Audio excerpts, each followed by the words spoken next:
Out in the world of gaming exists hundreds of thousands of dating games. Games where you can date mentally unstable women.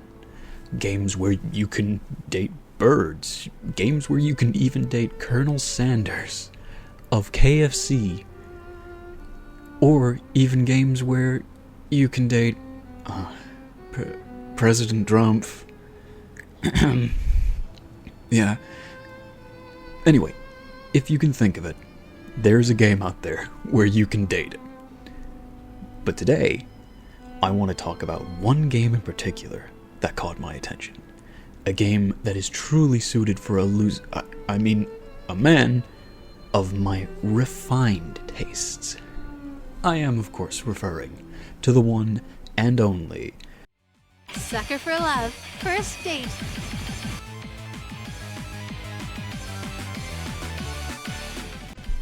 In Sucker for Love, you, yes you, try and date eldritch women, without losing your sanity first at the cost of your date. Our character, a man who calls himself by the moniker of Darling, received a terrifying premonition many years ago within his dreams, in the form of an eldritch deity threatening destruction, chaos, and the end of humanity itself. So naturally, he tries to seek this deity out, a being that calls itself Ln'eta. Our character, Darling, spends all their money, likely inheritance from Gram kicking the bucket, to try and find a real Necronomicon. Totally legit, no scam, 100% real, no viruses. Sadly, their efforts so far have proven useless, until their most recent purchase appears at their door, addressed specifically to them. But there's one problem. It's bright pink, or Malibu pink, as our character calls it. Though it seems to be of pretty high quality. Real leather, gold gilt pages. But there's no way this is the real deal, right? Well, I guess with only one way to find out, our character performs the first of many rituals, each worse than the last, each pushing our sanity further and further off the edge.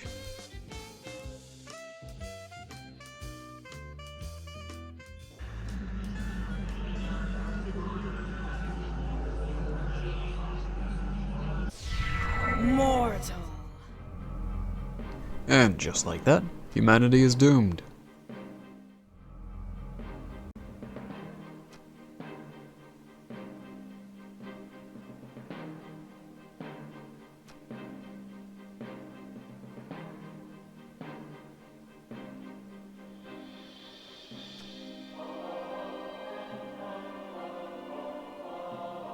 For what purpose have you awoken Ln'eta the Starspawn and brought about the end of reality?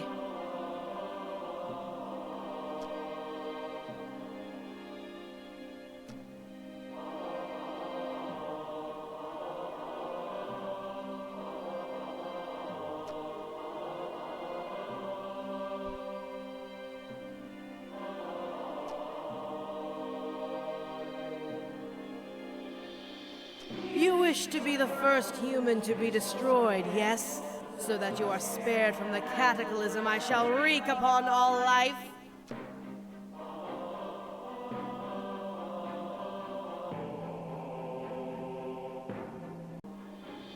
Eh? What?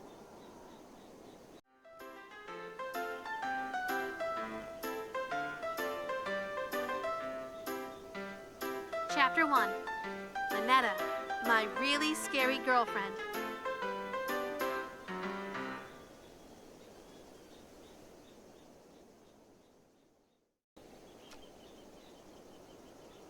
Don't say it again, creep! And how are you looking directly at me without being driven mad? Send me back. After Ln'eta realizes our main character is in fact a man of culture and is completely into what is happening, she immediately tries to back out, perhaps thinking in the next 1,000 years she'll get someone a little less odd. However, upon seeing our pink little notebook, she seems to change her mind for some reason. Where'd you get that book?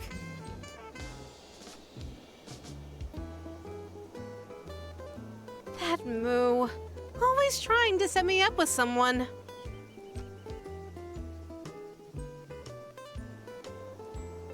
It's not a Necronomicon. What Necronomicon is bright pink, silly? Oh, don't make that face. I can make it worth your while, if you understand what I'm getting at.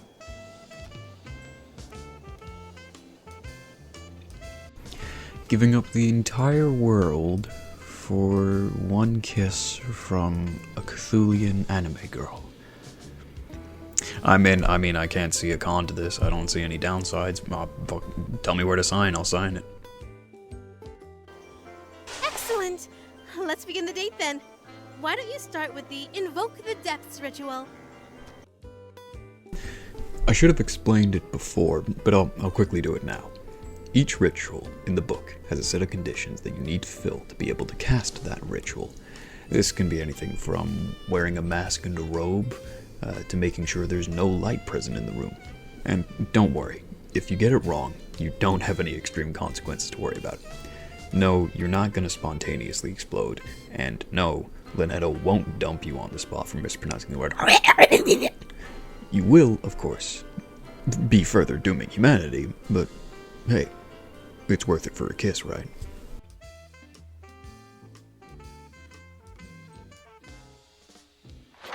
What's with the worried look, darling? But you aren't alone. I'm here.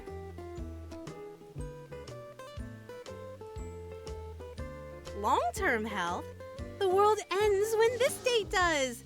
What does it matter if your mind is unraveling? Nobody is in this world for the long haul anymore.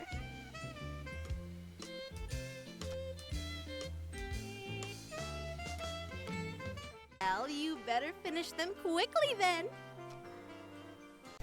Anyway, with all of that out of the way, the next ritual that we need to complete is the Invoke the Depths. It's so that we can make sure Ln'eta is a little more comfortable, because I'll be damned if she tries to touch the thermostat again.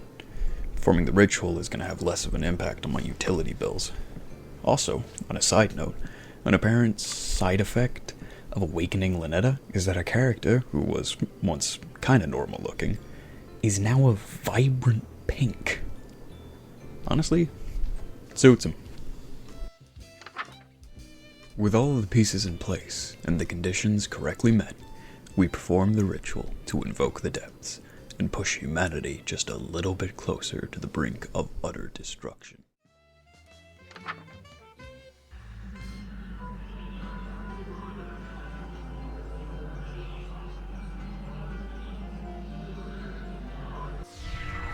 Home sweet home.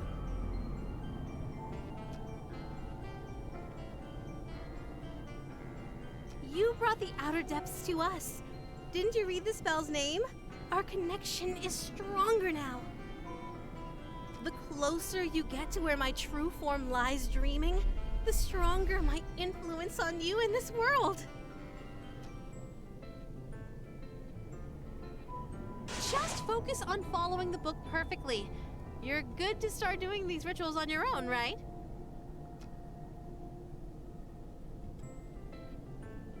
I'm just feeling a little icky from the summoning, so I wanted to use your shower.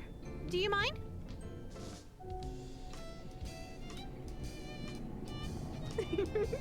Thanks. No peeking.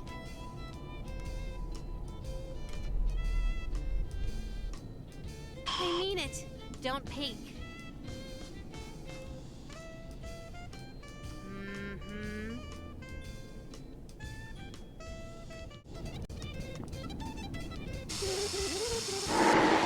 Not a bad way to go if you ask me, though I should also mention that after the ritual, and past this point, if you ever try to open your blinds in your room to, enjoy the new Eldritch sights, you will, unfortunately, instantaneously die. But we don't have any time to waste on the quickly deteriorating state of the world and our sanity. The rest of the date awaits. We can quickly perform the next ritual, a simple little spell that just, plunges the world into eternal and impenetrable mist, entrapping all of humanity within itself forever.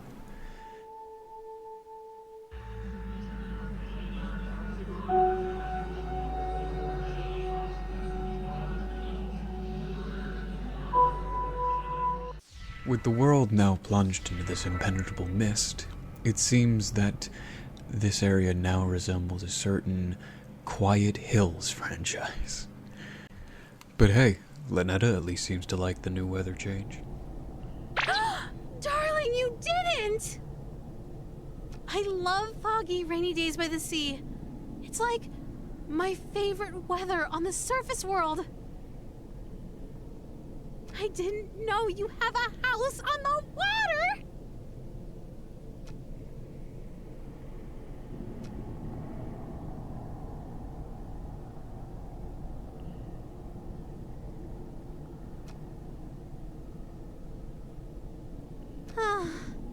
There's something just so romantic about standing on a balcony during a storm.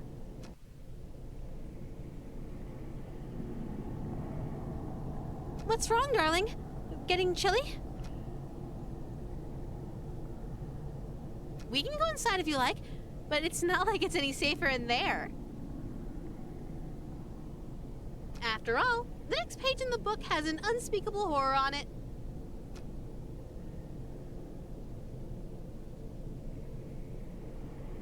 You'll see what I mean. Seems our date so far is going pretty well, though unfortunately for us, the results of the next few rituals will have less of an effect on all of humanity, and more of an effect on us. Doesn't really seem fair if you ask me, but we gotta do it for the sake of our date and that kiss.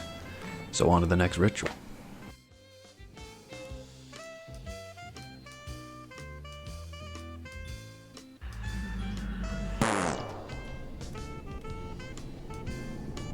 Yeah, duh!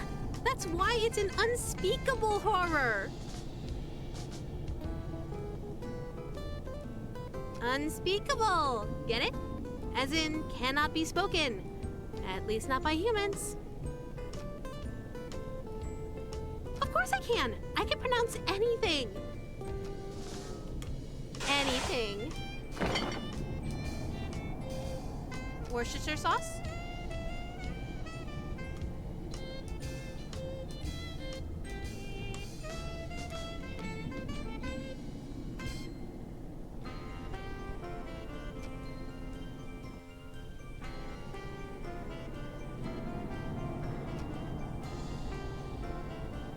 Toy boat, toy boat, toy boat, toy boat, toy boat, toy boat, toy boat, toy boat, toy boat, toy boat.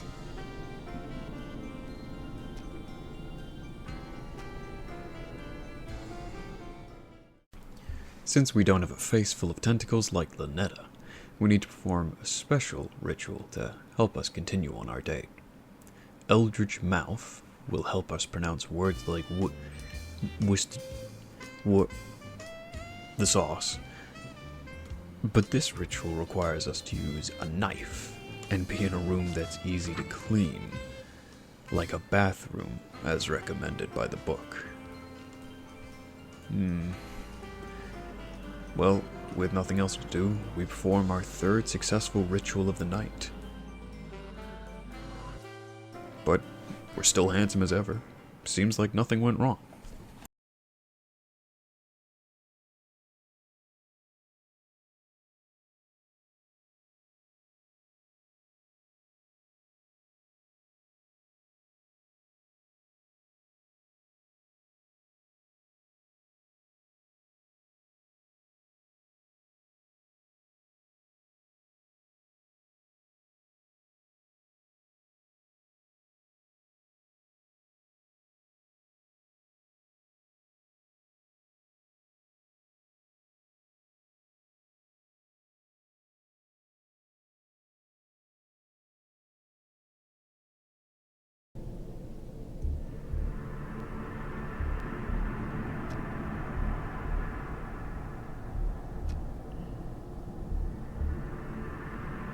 off, but it's your hand now. See?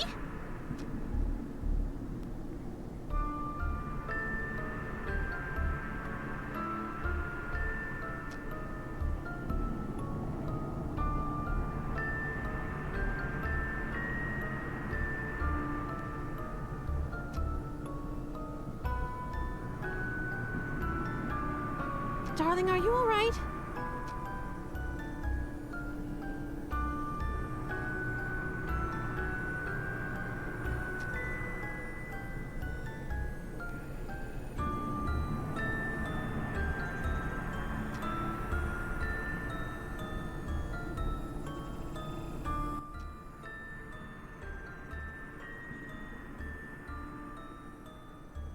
Darling. That knock heralds an unwelcome and dangerous intrusion. Who's that, darling?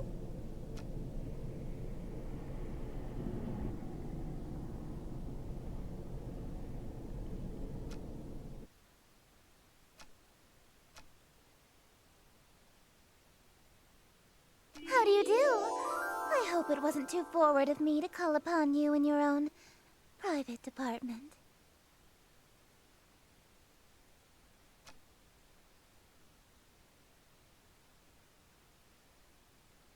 The girl before us, Missy, is a girl that apparently frequents Darling's workplace, and according to Darling himself, she's essentially responsible for funding the entire collection that he's amassed. Everything that has led to this date was bought on her dime. If I may be so bold, I have something special to give you. May I come in? And oddly enough, even though Missy doesn't seem to understand boundaries well, Darling doesn't seem to mind her advances at all. He even seems to forget all about his apparent sanity-threatening danger whenever she makes any advance of any kind. How odd. It's not the kind of present I can give you out in the open. But before we can get anywhere with Missy, we're quickly interrupted by Ln'eta.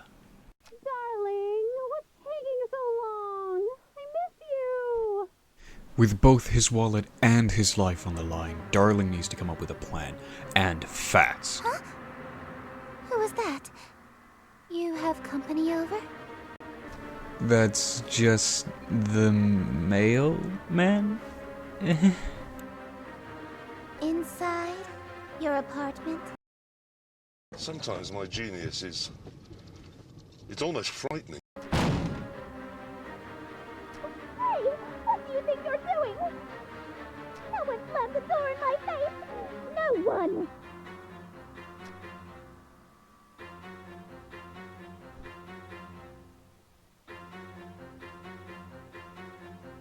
What's going on, darling?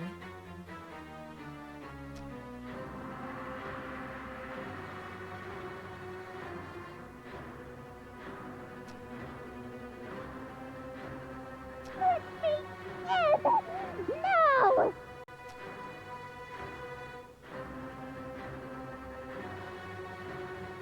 Want me to make them go away?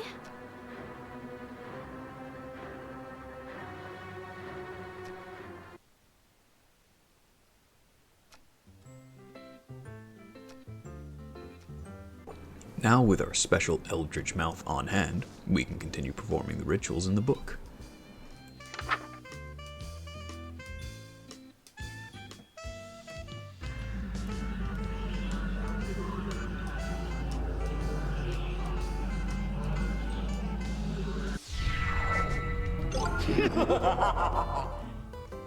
That's a surprise tool that will help us later. But that oddity aside, after donning our robe and mask, we're ready for the next ritual, Metamorphosis.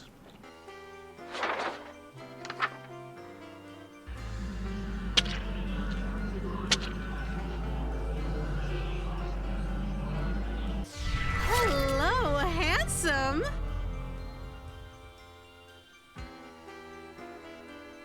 And I thought you were cute for a human before. Now you're totally my type.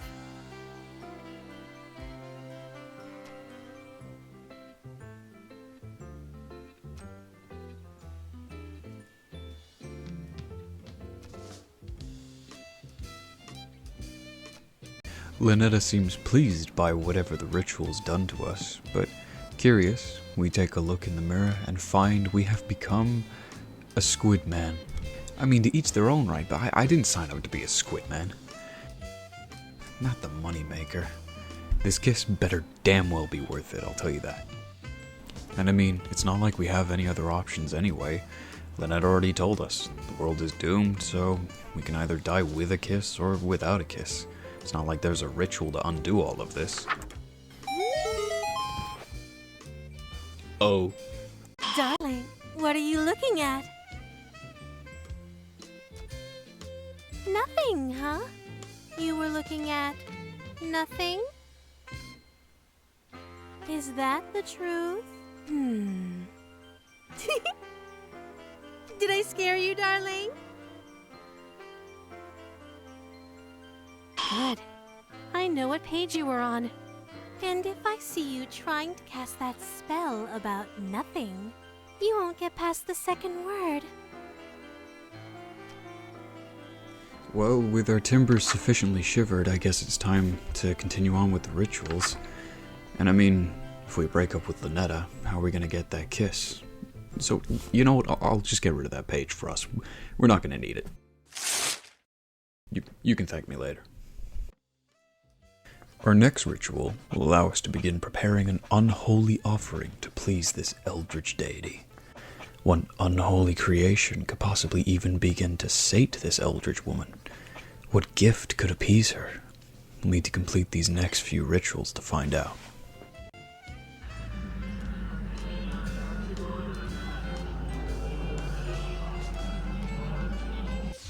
That already smells delicious, darling. All it needs is a little something and it'll be perfect. I'm going to take a short walk outside while you finish. See you in a few, love. After Ln'eta decides to suddenly duck out for a walk, we decide to move on to our next ritual, Reach into Oblivion, which will help us enrich our offering. Unfortunately for us, we can't do it alone, and Ln'eta's just ducked out. So we're going to need to enlist the help of a special little friend, our pet turtle, Dr. Busted Down.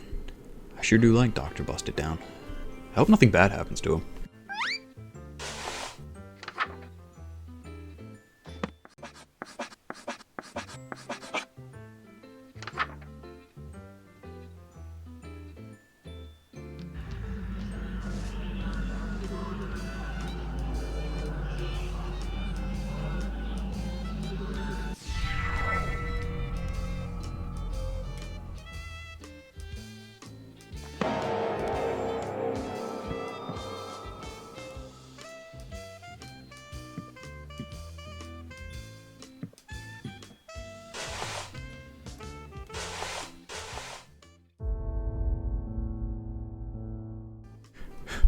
Good night, sweet prince.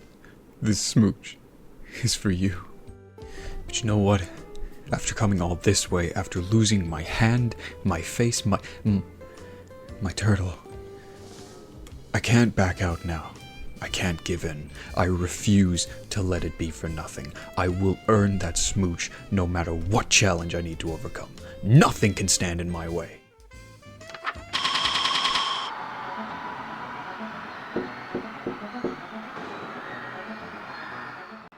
I changed my mind, and I would very much like to leave now. Thank you. Shit. With no hope of escaping from this terrifying presence, we have to turn back to the Book of Rituals. Ln'eta said this held the key to surviving our date, so it must hold the answers to our surviving this thing. And sure enough, the ritual, Escape from Reality, seems to be able to save us. But with some terrifying entity breaking through into our room, we have to act quickly to set up the ritual and cast it. Once. Twice. Thrice. And we're safe once again. For now. Darling, what's wrong? You're pale as a sheet.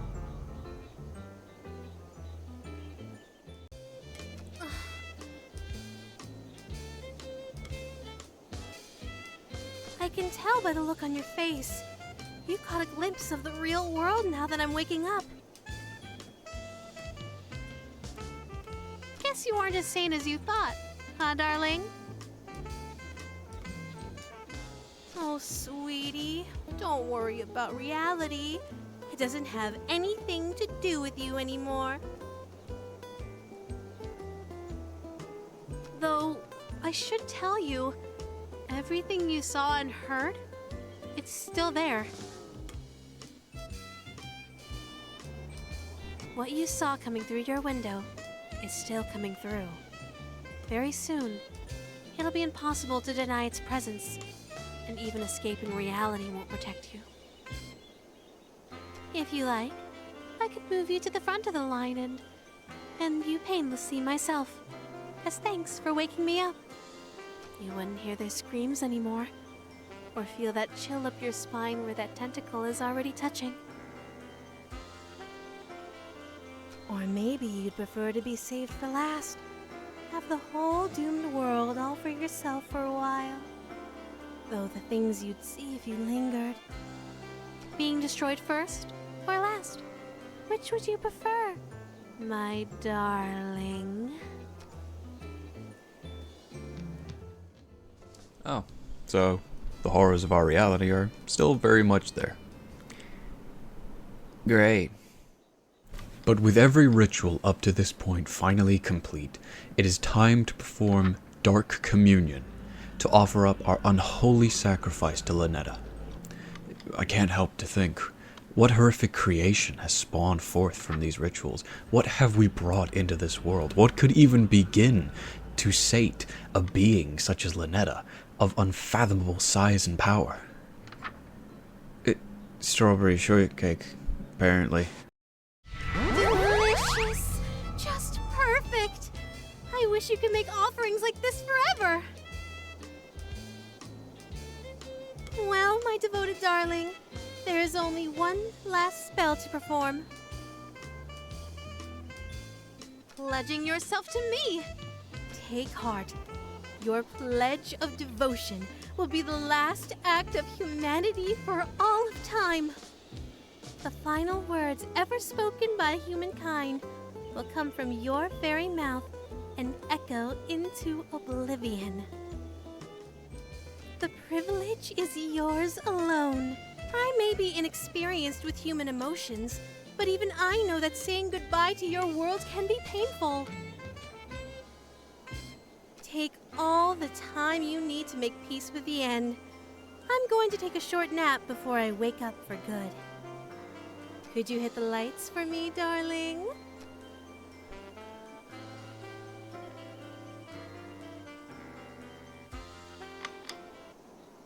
Thank you, my love. And this is it. The final ritual for us to cast. The final pledge to Ln'eta herself. The last thing we have to do to earn that smooch. And the last thing to do before we end reality as we know it. Without further ado, it's time to plunge the world into its final moments of madness.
ritual.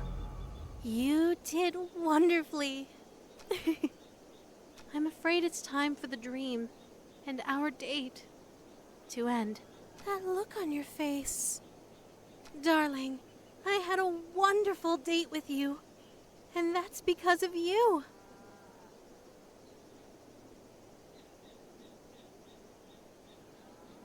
So why destroy me and all of reality? Why not just stay here with me? That's what you're thinking, right?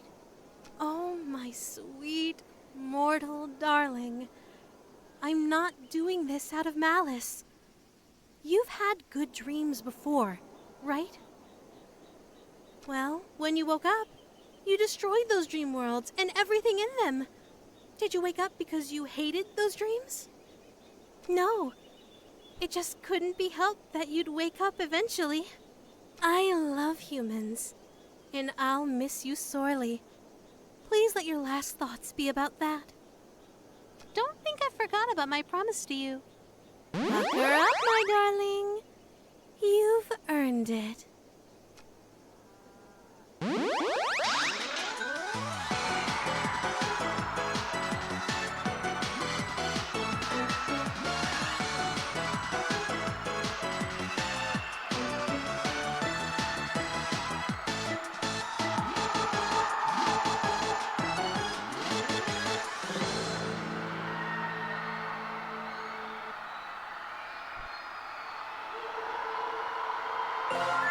And there we have it at last, our smooch. And that, unfortunately, brings us to the end of the world, the date, and the game. Overall, 7 out of 10. Needed more mind-bending horrors. Sucker for Love is a very interesting game, but... Hang on a second. What's this? Oh, it's that breakup ritual. I thought I got rid of this. You know, I do have to wonder, though. What if we weren't a complete psychopath? Trading the world for a kiss does seem a little idiotic in retrospect. You know what? Hold on. Let me just...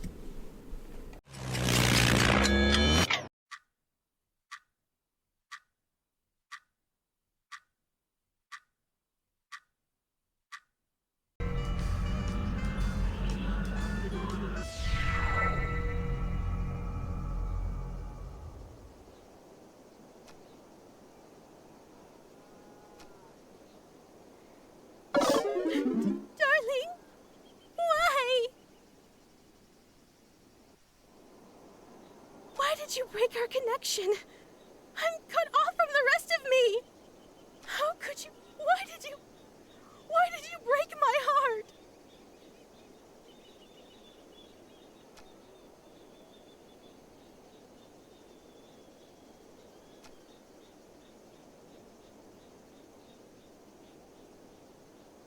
But why?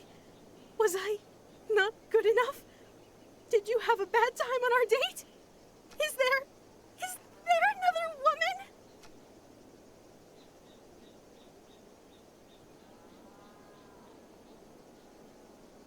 And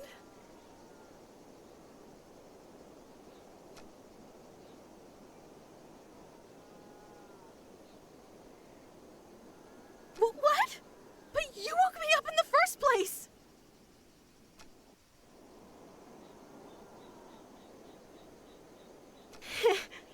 Oh, darling.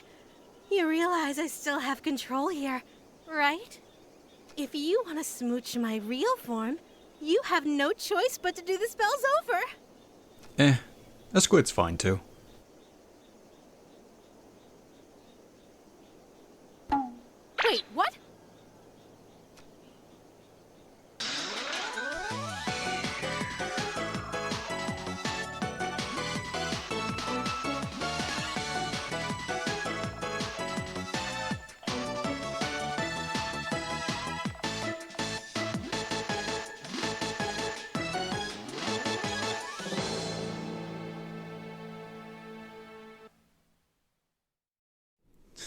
Hey, that's pretty funny.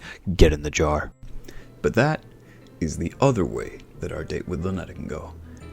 I suppose it is better than ending all of reality just for one kiss, but, you know, she's just a mini squid now, I guess. That date was pretty fun, though. I almost wish there was more to do in it. Maybe another date that we could go on with her, or maybe even with another girl. It's a shame there aren't any other Eldritch ladies out there to date.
Questioning our sanity and our memory, we retreat into the safety of our apartment, trying to ignore the blood-soaked strangers standing just outside our front door.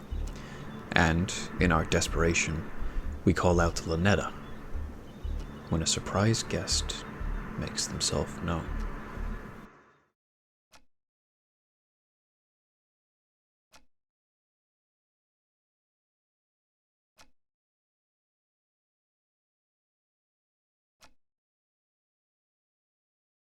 Ln'eta, huh? Who is this Ln'eta you're trying to call? I just so happened to overhear you saying, "Ln'eta, where are you?" You sounded like you were in trouble, so I let myself in.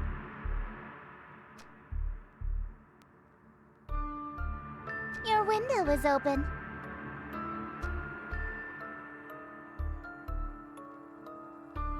Ln'eta sounds like a girl's name, right? This Ln'eta is obviously the girl you stood me up for, isn't she?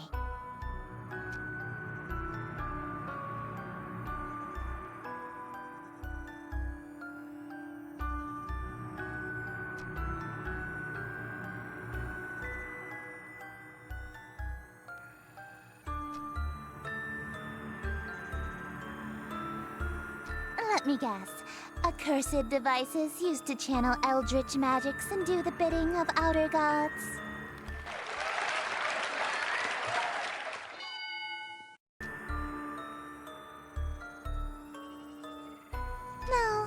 been playing coy. I know exactly what you've been doing. You know what this is, don't you?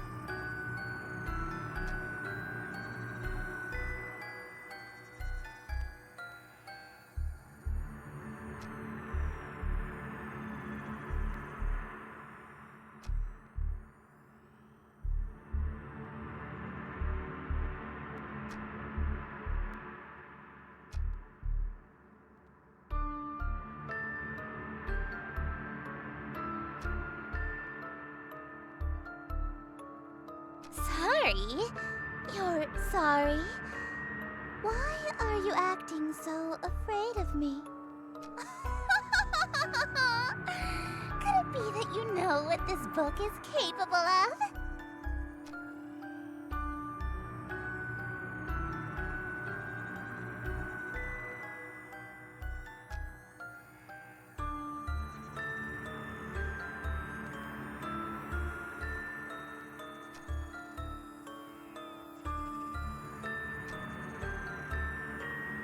Anything? I can be rather demanding.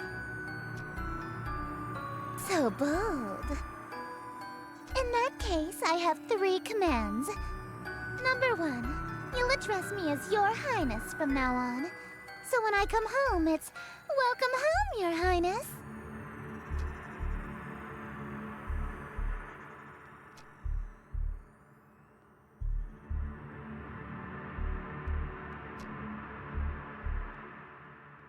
Number 2, you'll quit your job so you can spend every waking moment catering to me, your one and only. And number 3, you'll obey every order and whim I have, absolutely, without question. Do you agree to my terms? Absolutely what?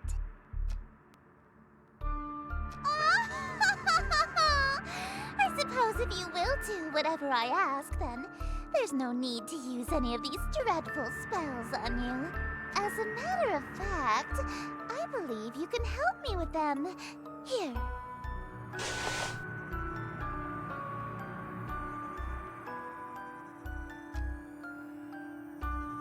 Oh, confused. I've liked you for a long time, and you're a capable bookkeeper. Handsome to boot. There's no reason we can't simply work together. After all, a relationship based on threats of violence and fear is no good, right?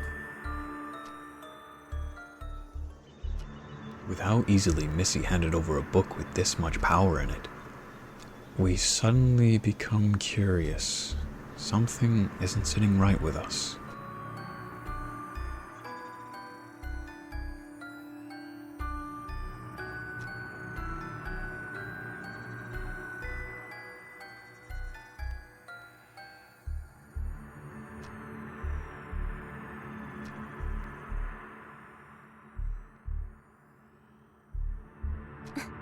Being?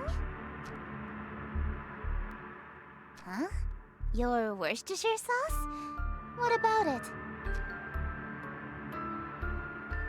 What?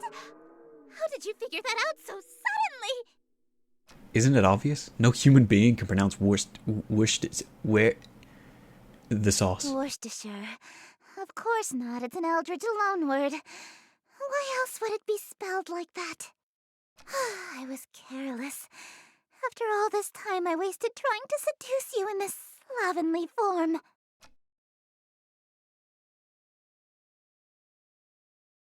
What? You think cosmic entities are attractive? As a human?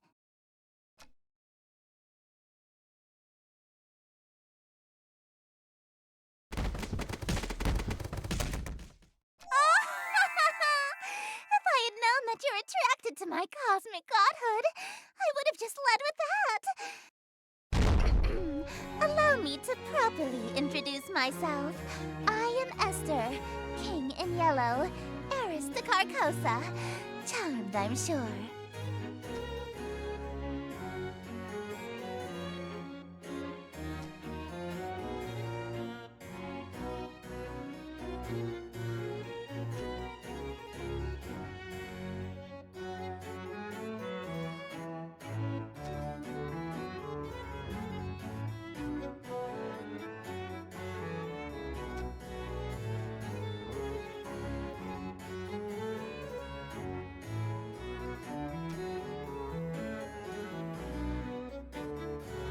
I know, so loyal, so faithful and devoted.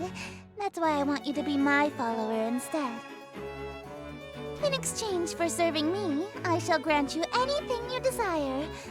Wealth, power, whatever that rotten witch Ln'eta offered you, I can double it. And I shall... What? You handed over your reality to her? For a singular smooch? Are you mad?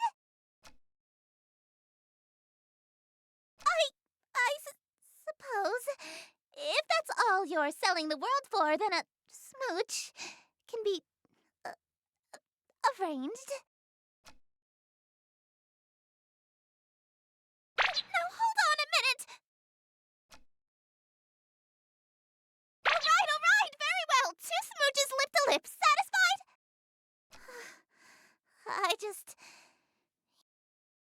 Usually, my followers ask for inordinate wealth, unquestionable fame and influence, or some lavish indulgence. Nobody's ever dared to ask to kiss me before, so... You really want to smooch me? Well, your terms are amenable. Suffice it to say, I'll expect you to perform your scenes flawlessly in exchange. The prompt book I gave you contains the script for The King in Yellow.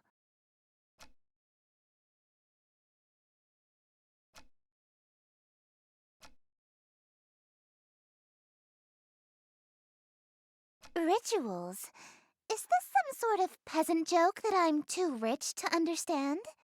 No, we aren't barbaric swamp folk casting hocus pocus in a cave. We have a little class. To invoke my power, my play must be performed perfectly.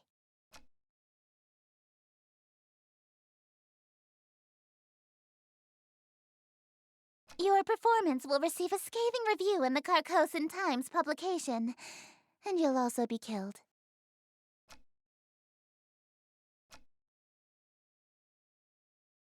Break a leg, dearest. Looking around now at our room, taking a closer look, it seems it's undergone some redecoration. A lot more yellow now, and even some new artifacts to play around with, probably courtesy of Esther. But wait a minute, if everything in our room is back to normal, like before we summoned Ln'eta, that means...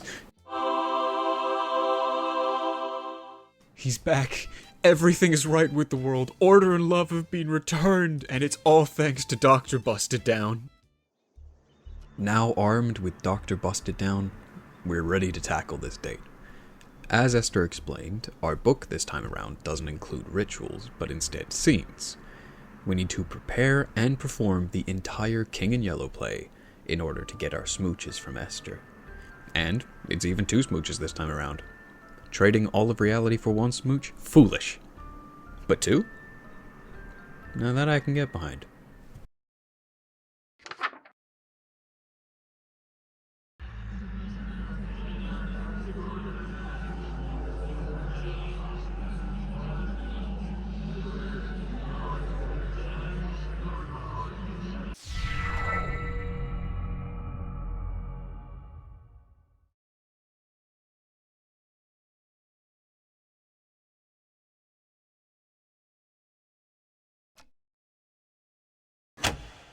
Shadows lengthen, dim streets darken. To the curfew thou must hearken. Why so loudly dost thou bark in the dim city of Yatil?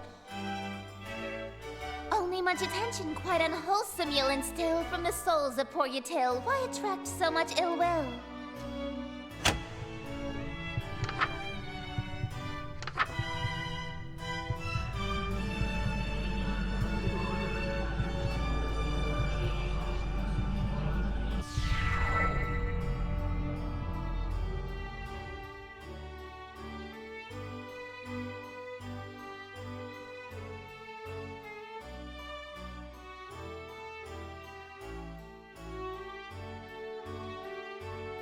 Lo, your plans shall surely languish, and this whole town will know anguish for the king as whom they say, which shall this city indeed smite. If he comes, Ytil and you and I will know his might, all be lost within a night. What reward is worth that price?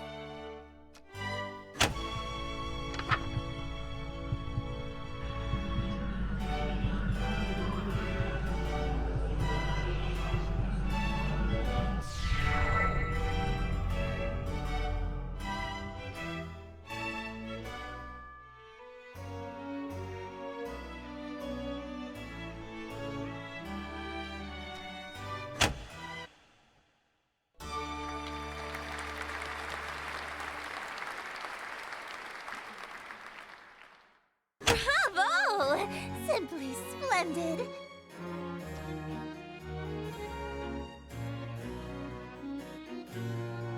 You're no stranger to the stage, I can tell. A virtuoso of the bard, are we? If you've performed Shakespeare, then you must be an actor of sufficient ability to survive my play. Tell me, what role were you? The leading man, I presume. I wasn't aware that was a role. You weren't even the leading tree? I thought you said you were a tree. Oh, you are good. Don't fret, dearest. Something is simply passing between my planet's light and your bedroom. A cloud, perhaps. You know the proverb, wherever the golden light of Carcosa shines, the shadow of the unspeakable one is cast? It's a literal rule. I can only be wherever the light of my planet star Carcosa shines. In other words, I can't reach you at night when you're not standing in natural light, or if anything obstructs your view of Carcosa.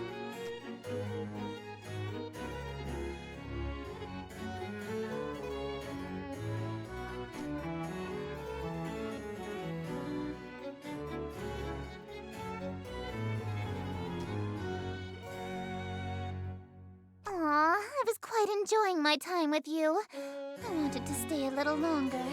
Alas, parting is such sweet sorrow. It may be some time until your sky clears. Until then, I bid you adieu.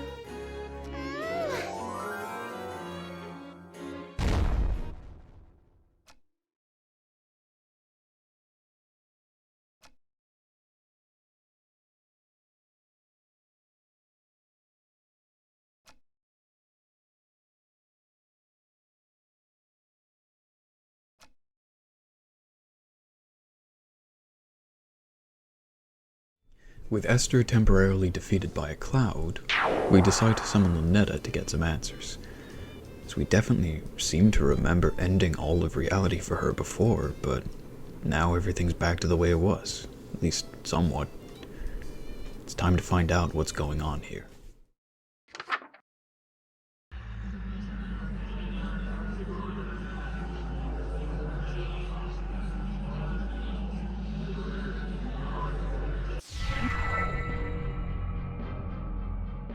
Darling, it's you!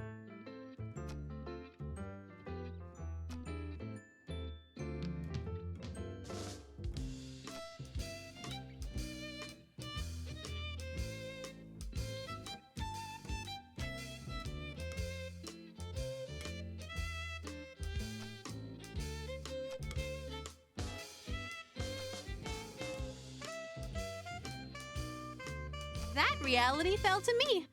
Nothing there exists anymore. Like a dream that ends.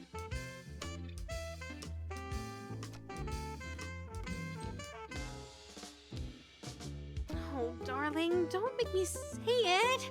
It's embarrassing. You're still here because I'm still dreaming about you. Everything in existence is being dreamed about by at least one Eldritch God. So as long as you're on my mind, you'll exist somewhere.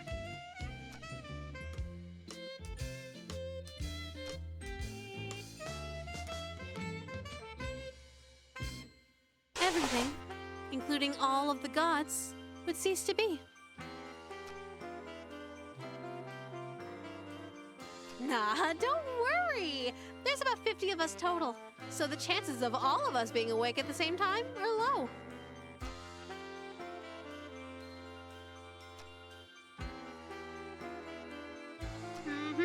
Kind of a big family, huh? Esther. Darling, I thought I told you not to mention other women while we're together. Especially not my sister. Ugh, I can't stand that prissy little boyfriend stealing. Absolutely not! We've been fighting over planets and followers for eons. It wouldn't be a stretch to call us nemesis. Darling, what's that on your forehead? It looks like a lipstick mark. That's not from another god, is it, darling? Because if it is, well, you die here.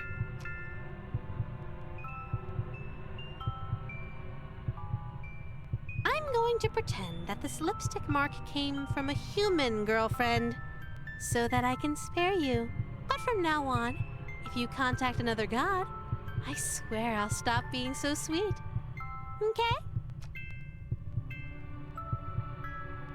Of course not! Why would I care about that? When it's a race against other gods to amass as many followers as possible, expecting your followers to be celibate is a bad move. For Grammy Roxanne, it's actually a requirement that you start a big family, or you get excommunicated from her following. Oh, I'm sure you've heard of her. She's got the most followers out of any of us. She's the black goat of the woods? Or the mother goddess of fertility? No funny ideas, mister. There's no telling what I'd do if you cheated on me with a family member.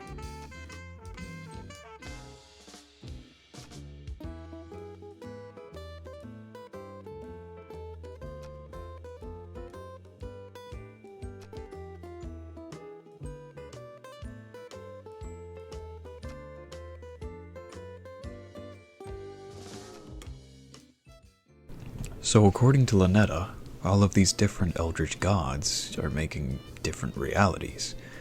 The one where we ended reality was one possibility, but I guess also the one where we turned her into a squid and stuck her in a jar was a different one. But no, wait, that was because we reversed, and then we... But that means... My head hurts. Let's just say for the sake of posterity that this reality, the one we are in right now, is...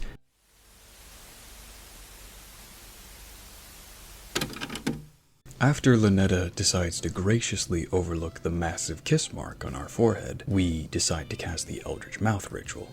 Just because, you know, it might be handy later on.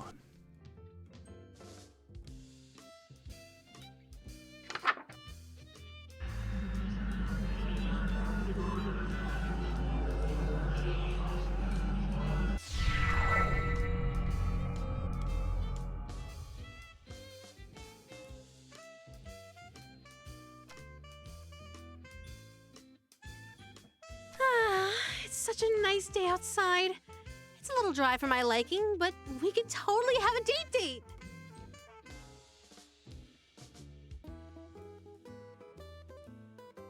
Why don't you open your window? Let a little light in here? But what? What is it? What do you mean?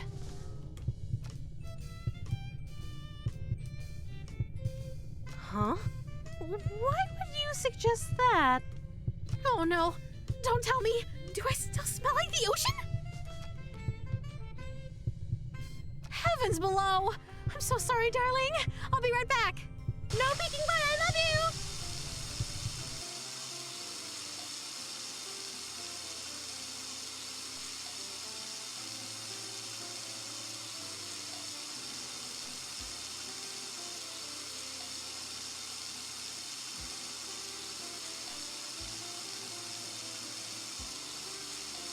Using our masterful skills of deception, we tell Ln'eta that she smells like shit.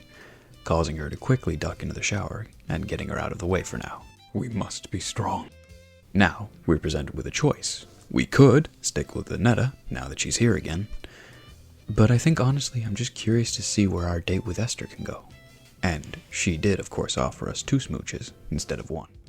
But before we can perform Act 2, we need to get dressed up so we look the part of the main character of the play. Luckily for us, this ancient and powerful eldritch artifact has a makeup tutorial in it, one that we follow to unfortunate lengths.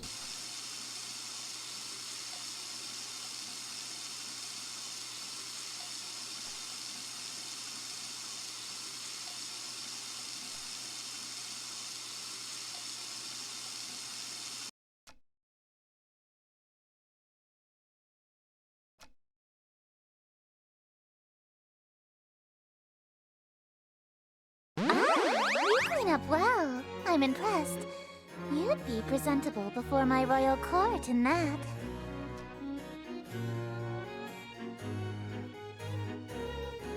Quite the opposite, dearest. Your face is molding to fit the mask.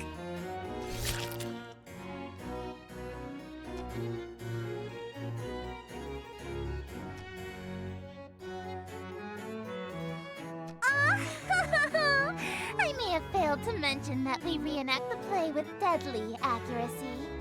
From this point on in the play, your character never removes his mask, so neither shall you.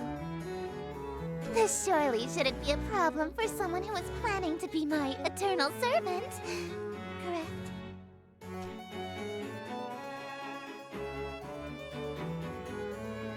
The mask and your face have become one. Your every pore is now gilt in gold.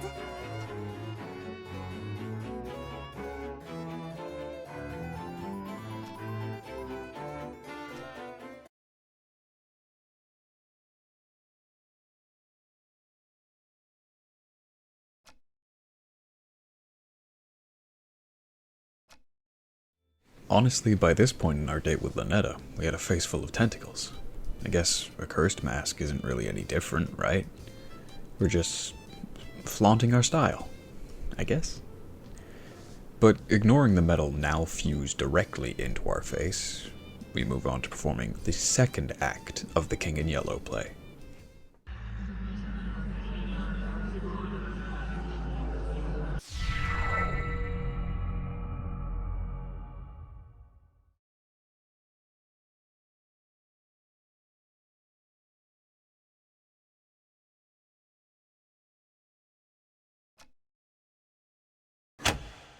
Lay thine hands upon my bodice, for before you stands a goddess. Know this guest of goldenrod is merely the first of the night. Let us drink to your great wealth and family and life, lasting till your afterlife. All be yours once he arrives.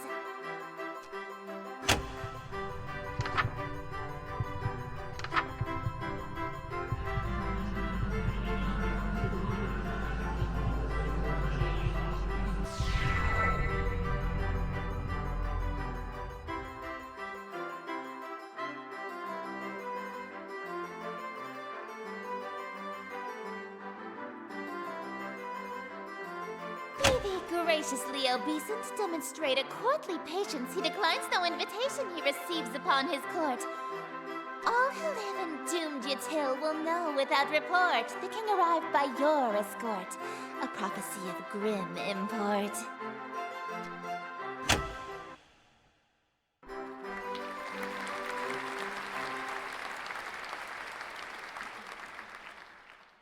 An immaculate performance, dearest.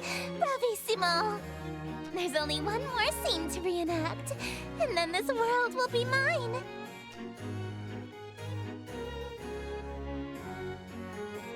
No, it's not. The ending is actually quite hilarious. Your character is slain and all of his wishes come true in an unexpected way. In his ambitions of greed, influence, and fame, he dies penniless, alone, and infamous.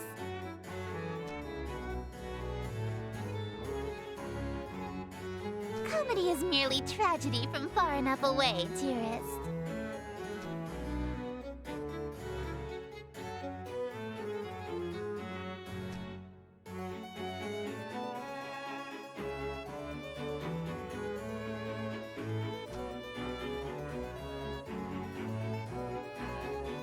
anticipated that you might get cold feet after learning of your character's fate. However, my wrath is terror far beyond a touch of stage fright. So, for your sake, dearest, do the fucking scene.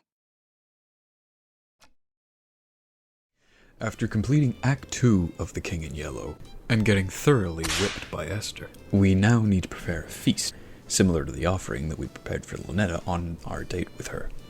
Only this time, Dr. Bust-It-Down doesn't need to die just to make some strawberry shortcake, so it's automatically better. Just have to make sure we cast it right. Don't know what could happen if we mess it up.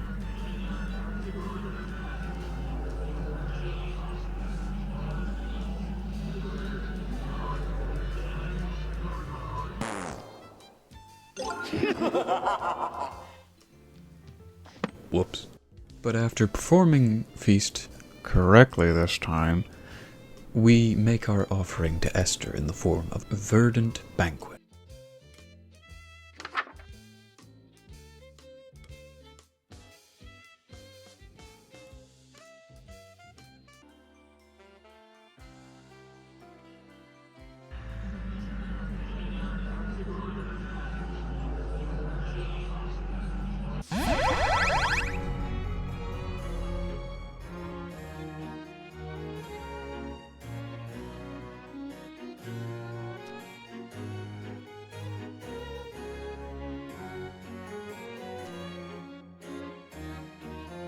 Surely you don't intend to merely watch me eat, dearest.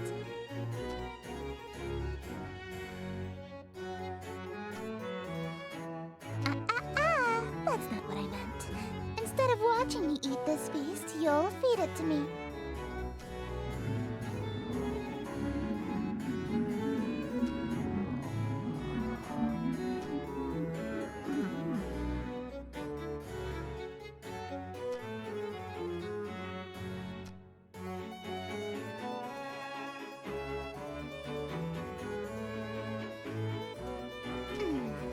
Just a moment, dearest.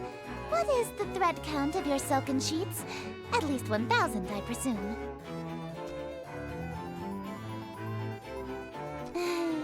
Perhaps I'll just stand while you feed me instead.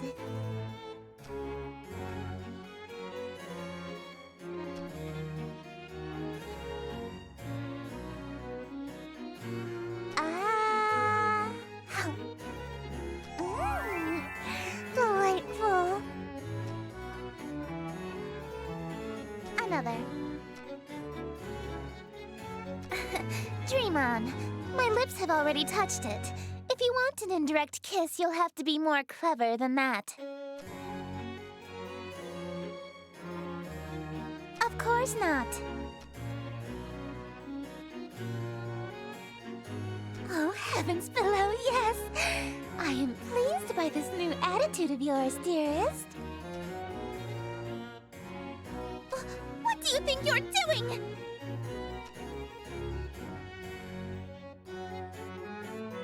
Let me try.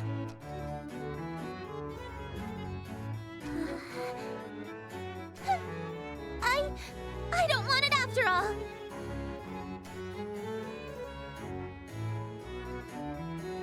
Hey, hold on.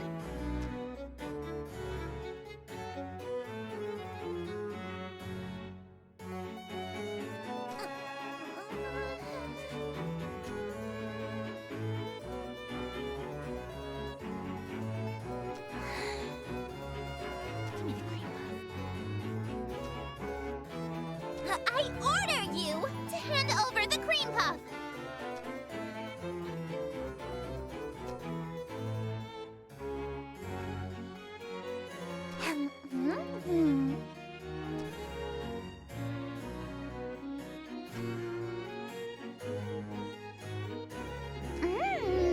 It really is delightful.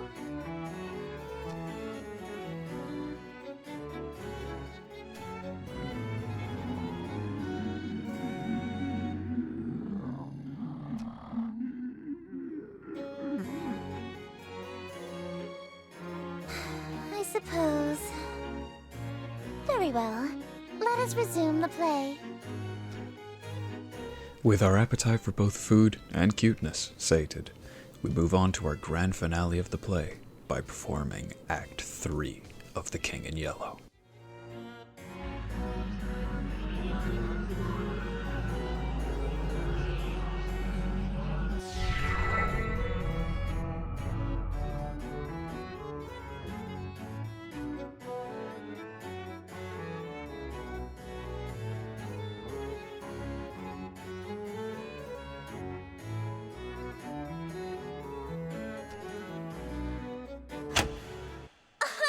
Why so livid? It's your actions that permitted this result, truly befitted to a hunger such as thine. Though your greed is grave and tomb and crypt in which you die, it's within your grease you fry. Dearest host, the end is nigh.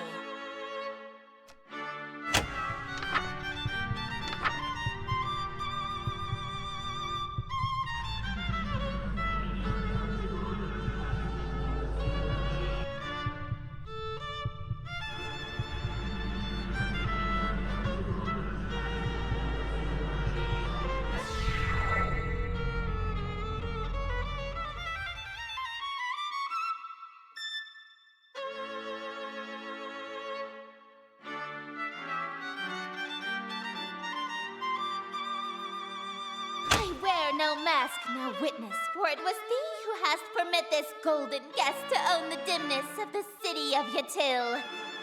Lo, for I'm the king in yellow whose long shadow's on Yatil, and whose shadow you're in still. Dark as death is now Yatil.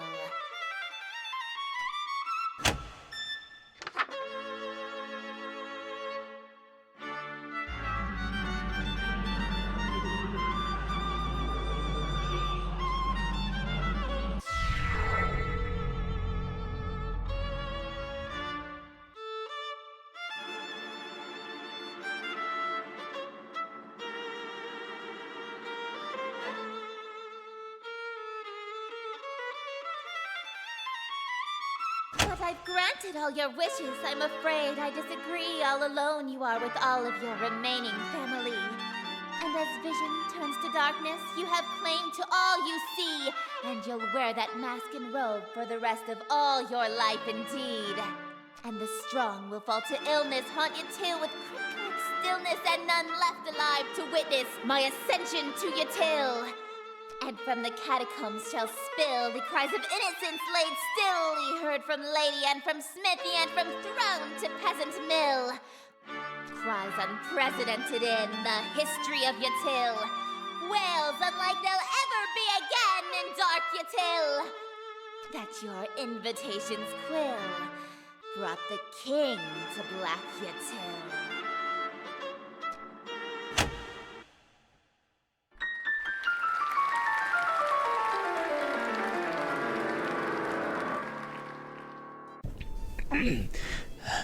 And after being stabbed in the gut, we wrap up Act 3 and the play itself. 4 stars. The music numbers felt way too forced. Not as good as the original. Thank you! Oh, thank you! You're all too kind. Listen to that applause, dearest. The euphoria of a flawless recitation.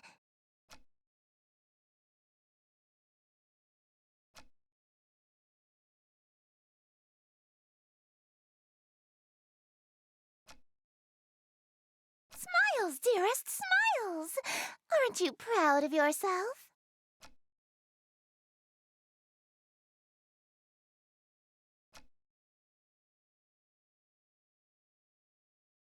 To ensure you stay in character, call it method acting, if you will.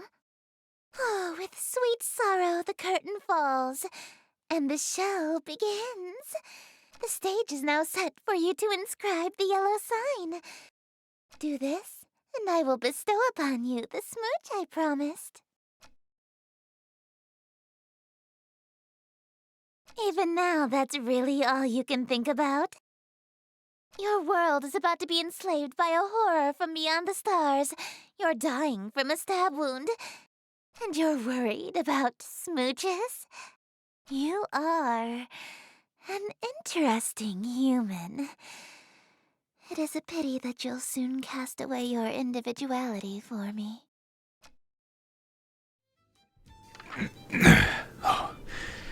But we shake it off, because now it's time to perform the last step in the date.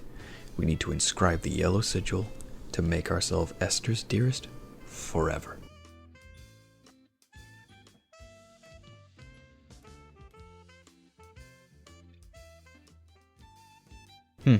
I wonder what this says.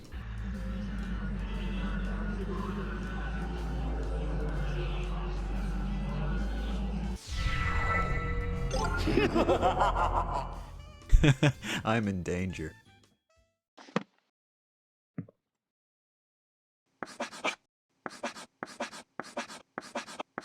Behold, the yellow sign.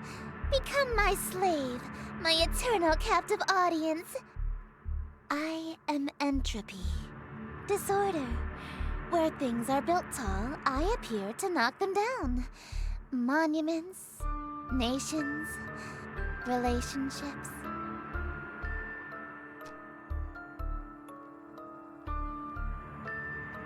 I steal the hearts and minds of the rich or powerful to break them, and litter my court with them like gold dust.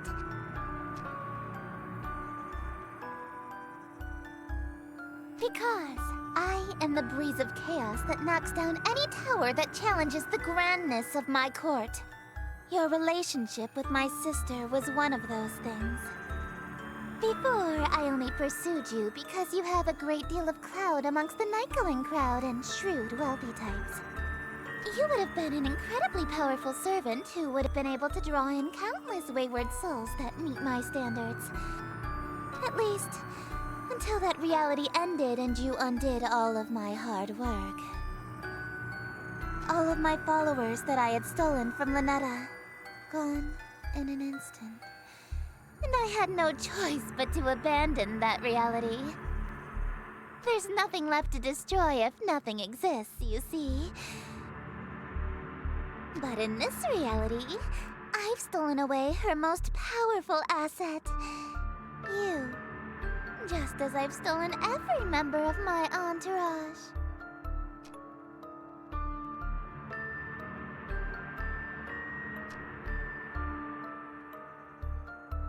Why? Because it's what I do.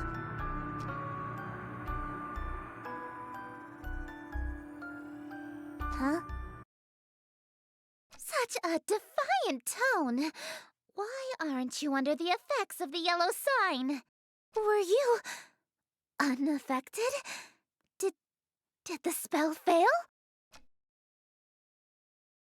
You're supposed to be obsessed with me!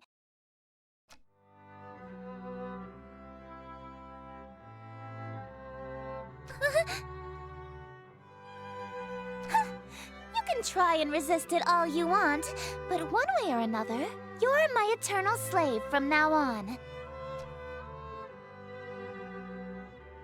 No, dearest, I'm not talking about marriage.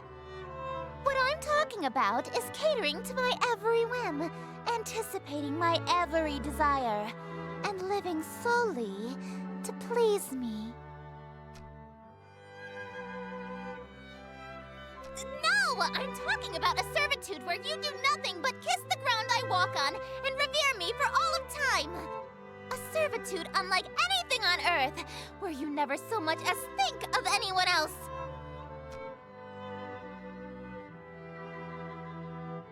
It's different!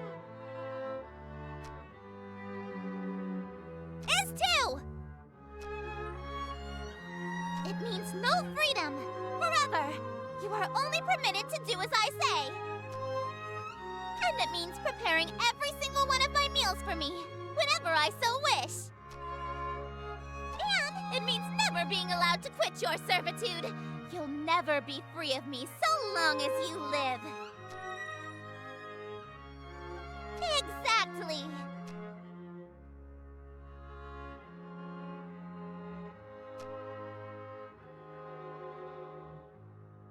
Dearest,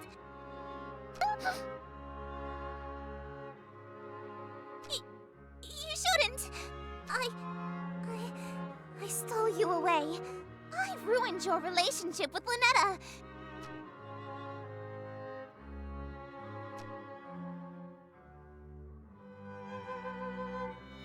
Why are you being so persistent? You can't really want to marry me that badly. You're just trying to act all smooth so I give you your second smooch. You can't be serious, right?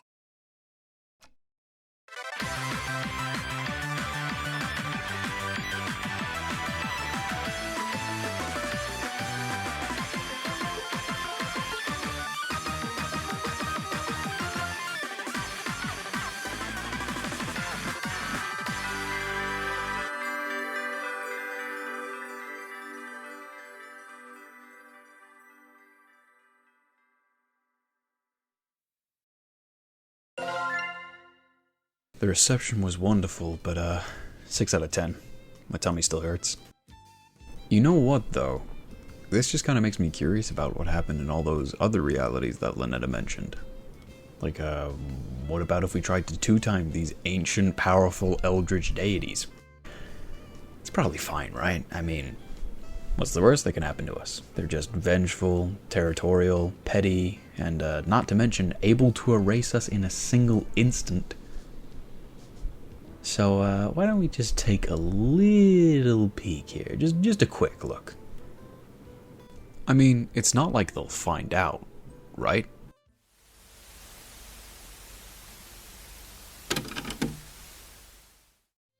After summoning Ln'eta, we decide to let in a little light to improve the mood, and... Huh? Darling, who? Shit. Dearest. Right, I forgot about that. This can't be good. My sister? You did it! Oh dear. Look at me, darling! What's going on? Well, obviously your darling has been playing us for fools. I thought I had you wrapped around my finger. To think you broke your vow of fealty for this slovenly understudy. Esther, I knew you were a bedazzled, dime-a-dozen hussy that beds the first literate ass-kisser that'll sit through your little skits, but I expected better from you, darling! Did you really think you were just going to date two outer gods at the same time and get away with it? Hold on, did you just call the King in Yellow a skit? It is a composition of theatrical genius that a Philistine like you couldn't appreciate if you had another 1,000-year sleep to mull it over. But if my play is too cultured for your tragically unrefined sensibilities, perhaps you've heard the one about the watery tart who never gets a second date. That one is true comedy. You uppity little...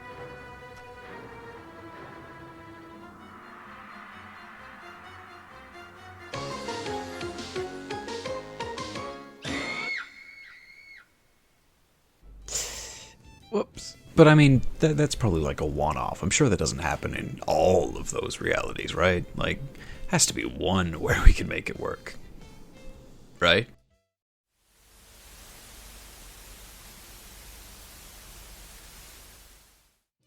Okay, so what about if we... Or, maybe if we... No, maybe we could... what if we wore the red ones instead of...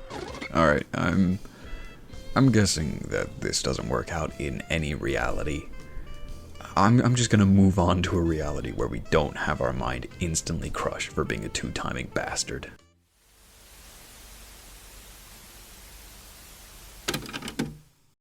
In this reality, it seems like we got a little bit into Ln'eta's path before changing our mind for some reason after performing the metamorphosis ritual. Though, I don't think Esther is into the whole tentacle things quite like we were. Why aren't you in proper dress, dearest?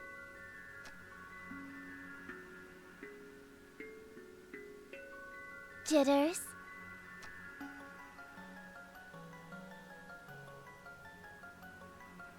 Dearest, you love your king, yes?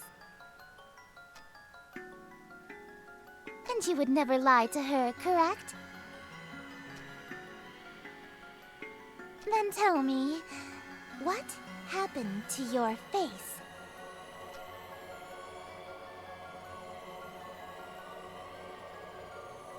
What an unfortunate accident, and an even more unfortunate face.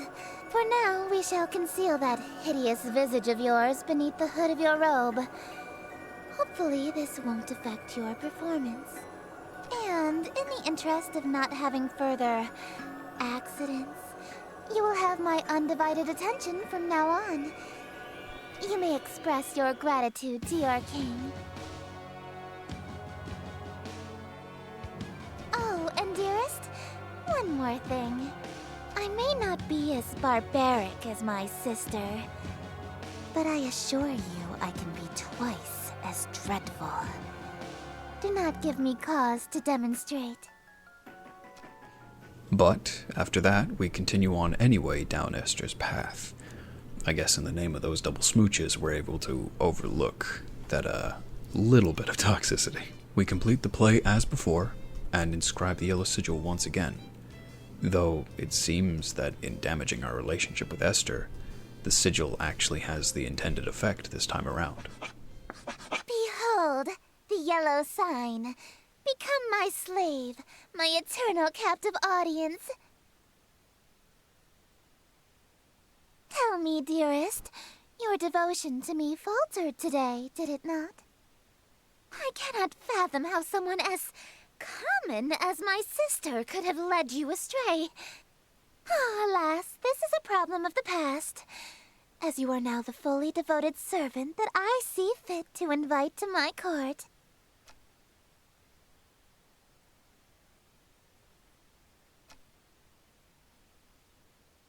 Why? You're acting like you're staring at pure evil. I do not kill or maim humans personally, nor do I cause the reality-ending maelstroms your ex-girlfriend does. I do this because it's what I live for. It's what I am. I am entropy. Disorder. Where things are built tall, I appear to knock them down. Monuments, nations, relationships. I steal the hearts and minds of the rich or powerful to break them, and litter my court with them like gold dust. Because before, you would have, at least, until that reality, all of my followers that I had... There's nothing left to destroy if nothing exists, you see. But in this reality, I've stolen away her most powerful asset. You.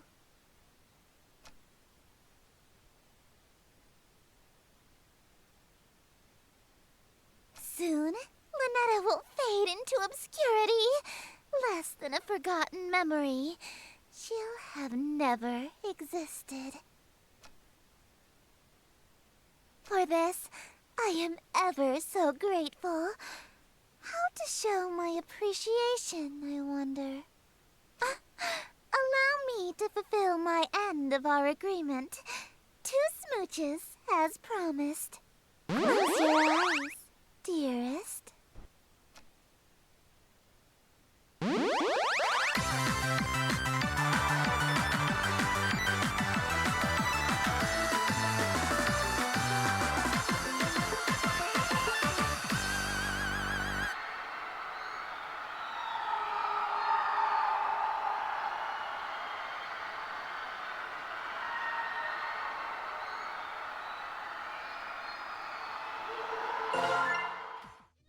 With the sigil taking a hold of our mind, we are left as just another mindless husk for Esther to toy with. Forever. But we get those smooches, so I call it a win. But what about the next reality?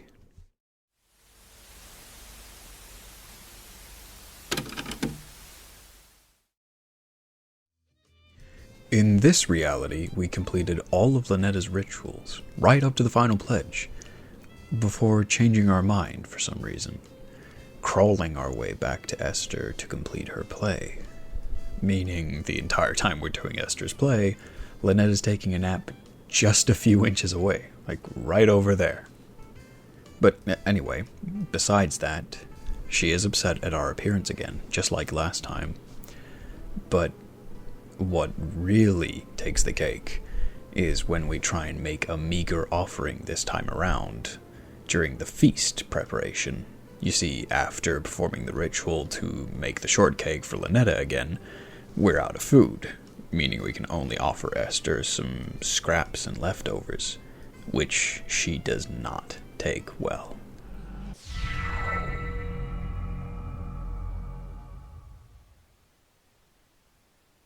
You must be kidding. You were seriously planning on serving this to me?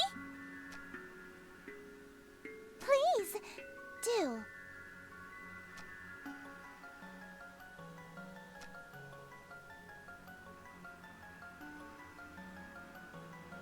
Mere leftovers for a king? How humiliating! If you would serve your king leftovers, who, pray tell, did you find worthy of the feast?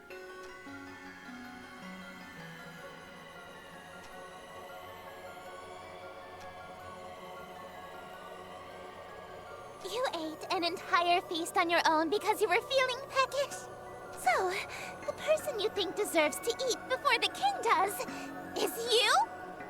Such self-idolatry is a serious crime against me, God King and heiress to Carcosa. Conveniently, the punishment for blasphemy and treason is the same. Death. What a shame. I thought you had some potential, but you're a totally worthless servant in the end.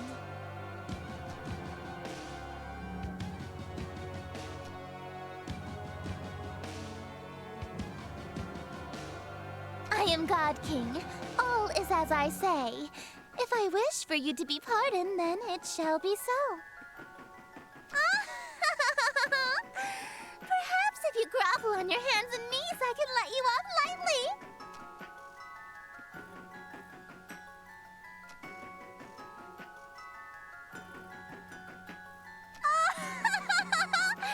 You look so pathetic like that.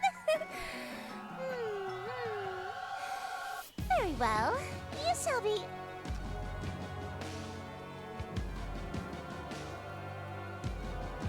You... Don't you think you said that too willingly? I'm just checking, but...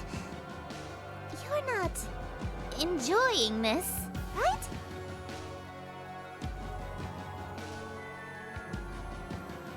Oh, you shameless pig! You're lower than... This is what you were about to try to feed me, right?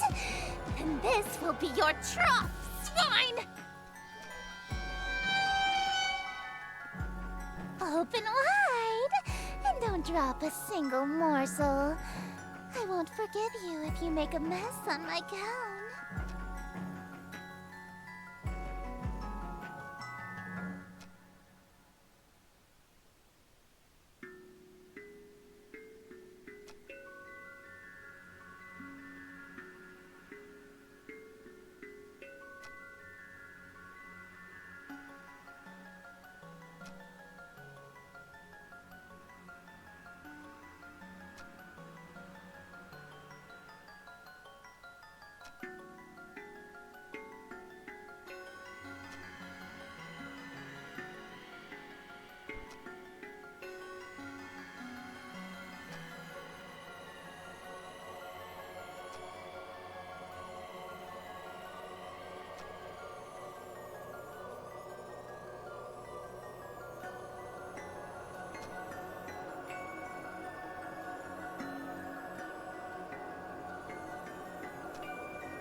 away that sour expression, dearest. The next act is about to begin, and everyone will be watching. Delicious. Finally some good fucking food. But after enjoying our scrumptious meal, courtesy of Esther, we continue on with the acts as normal, complete the play, and move on to inscribing the yellow sigil, as we have many times before by now. Except this time, Esther doesn't seem so forgiving for our transgressions and our obvious disloyalty. Behold, the yellow sign. Become my slave, my eternal captive audience. I presume you are wondering about those smooches, huh? Tell me, does a servant that betrays his master only to come crawling back to collect his reward deserve anything? You'll get nothing from me, while I take everything from you. None. If I wasn't going to give you one, why would you think I'd give you two?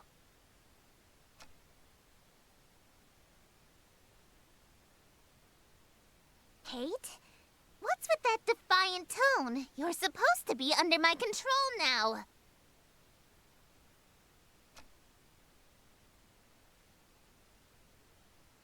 Why, yes, I am.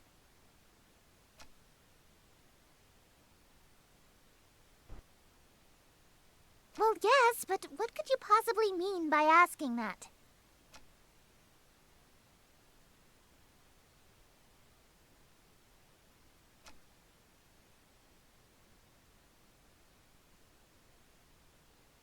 Hey, you're only supposed to cast that once.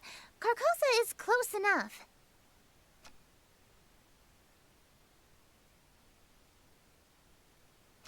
What are you doing, casting that spell repeatedly like that?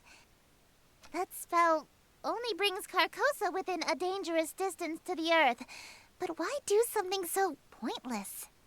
If you keep casting it, Carcosa will move closer and closer to earth. Don't tell me. Are you trying to smooch my planet itself?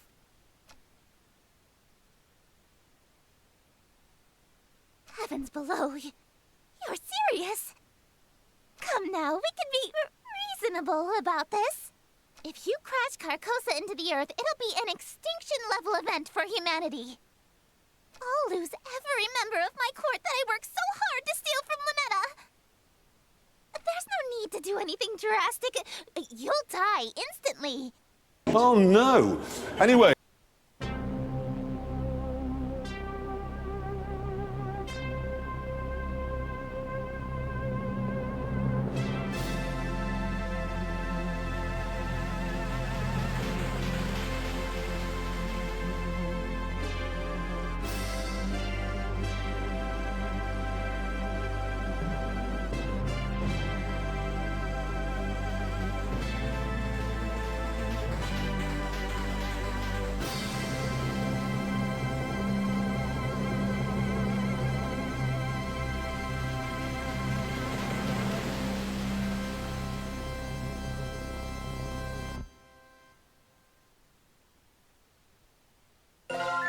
It isn't quite the smooch we were expecting, but I guess it counts.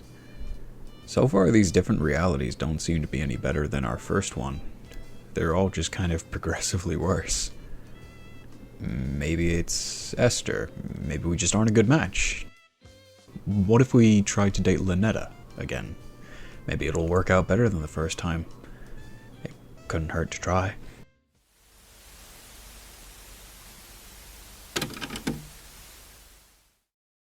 In this reality, it seems like we changed our mind about following Esther's path shortly after the masquerade mask was fused to our face. I guess the pain was just too much in this reality. Or, maybe we realized yellow just really isn't our color. Either way, after the preparation for Act 2 was done, we instead decided to try and perform Ln'eta's rituals again, starting with the Metamorphosis ritual. But something goes wrong.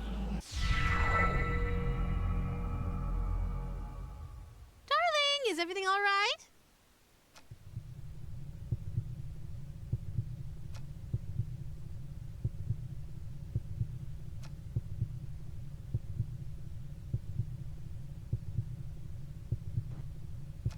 Are you stuck on a word? I can help you sound it out. Let me see the page.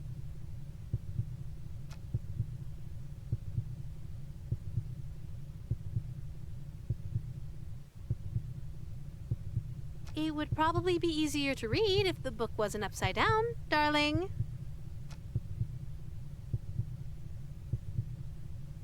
Darling, why are you holding it so close to your face? The font shouldn't be that small.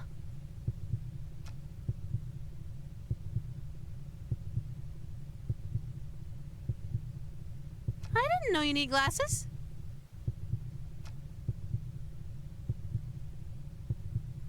But you aren't wearing them now?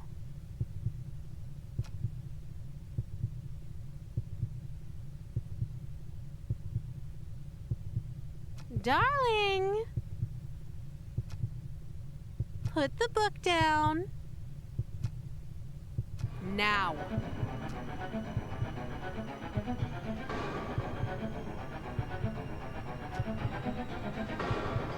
Ow! Darling, open this door!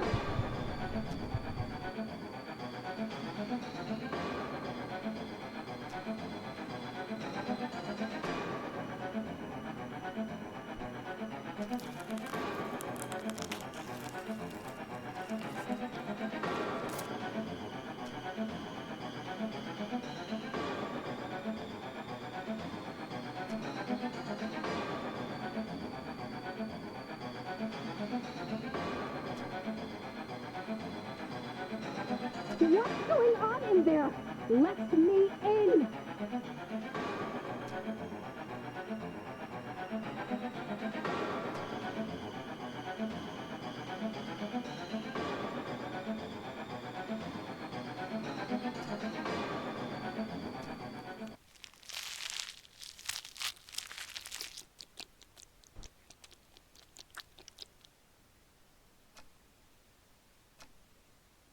Why did you lock me out, darling?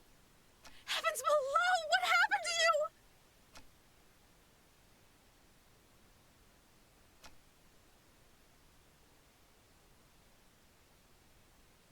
Is that why you were hiding your face? No, baby. I don't care about any of that. I'm not so shallow that I'd fuss over what you look like. I'm here because I like you, no matter what happens to you. So don't be so self-conscious around me, okay? Shh. Just let me hold you.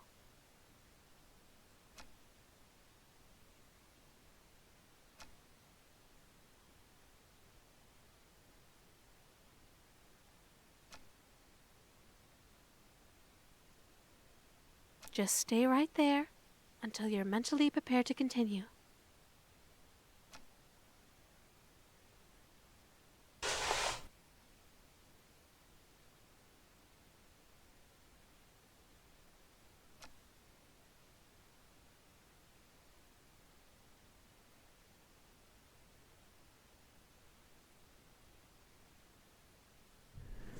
That scene would be surprisingly tender, you know, if it wasn't for all of the irreparable bodily harm and damage. Either way, after that we remain faithful to Ln'eta till the end of her path, and perform all of her rituals, going right up to the final pact, just like the last time we dated. Only this time, she stops us before we can finish the ritual.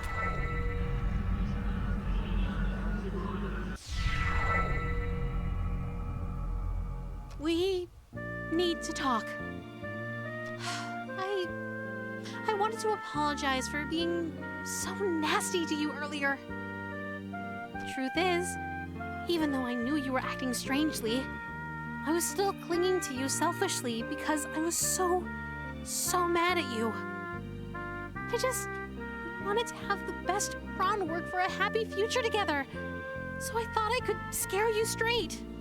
But now I know that's not possible. Not here. Not now.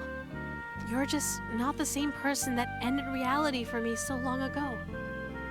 So, let's break up. Don't be. There's no need to end this reality just so we can have an unhealthy, failing relationship. So, I'll go back to sleep before billions die for my sake. Tomorrow, silly. I'm just giving it back to Moo. It's not like I'll have a need for it. Hopefully this book never finds its way back to your world. For your sake, and mine. I'll handle the book, but if you survive, could you throw out the rest of these summoning artifacts? It's no good to keep things that remind you of me, you know?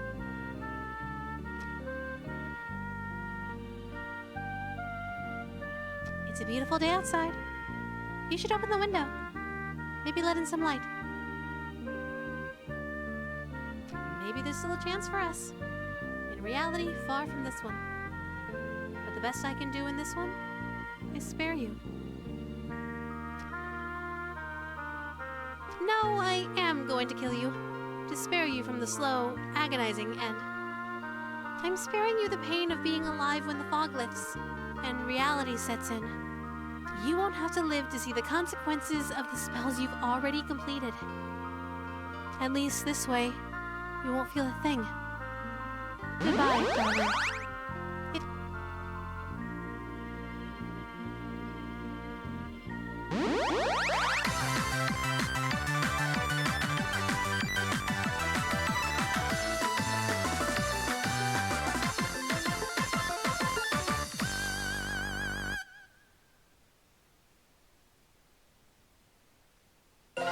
This reality doesn't fare much better than the others, unfortunately. Maybe it really is us. Maybe dating uncomprehendable eldritch deities is not a great idea. Maybe we're the problem. But I mean, this can't be it, right? Just a string of realities where we either end reality, or hurt one god, or both of them. Surely there's one reality there, out there somewhere, where we make her happy. Right?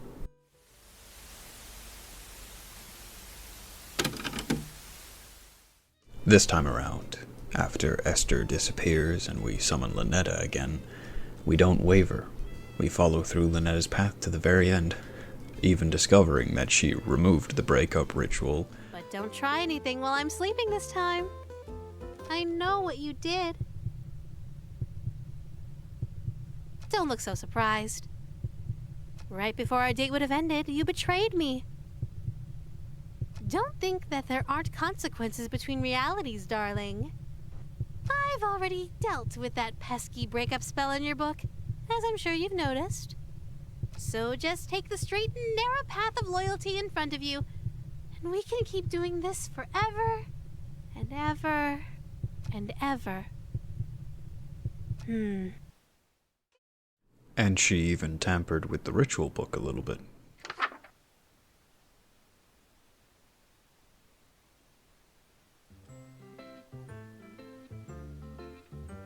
Yes, darling?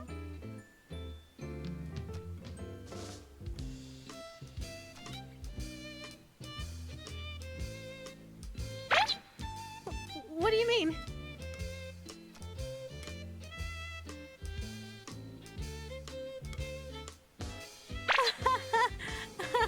How strange! Oh, what's the use? You caught me. It's not a real ritual. I see how hard you're pushing yourself to make it through these spells for my sake.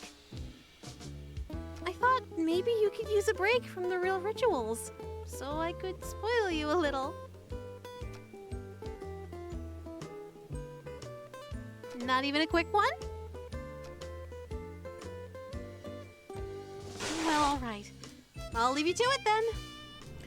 But with that small change aside, we continue on down the path like before, with a few small changes. All on our way to perform the final pledge yet again, and end reality like we did before, for Ln'eta.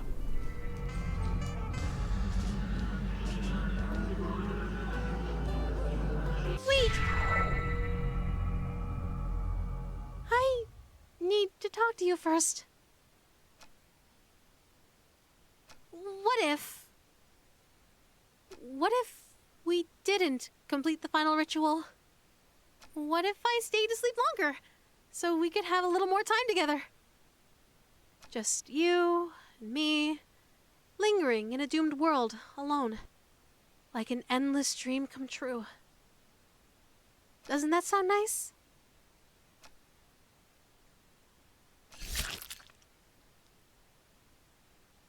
Wait, no! We were finally going to be together forever! We would have been so happy!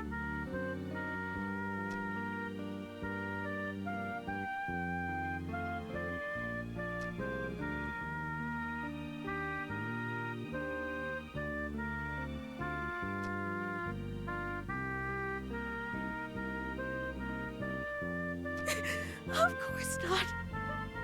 But my dream of being with you forever.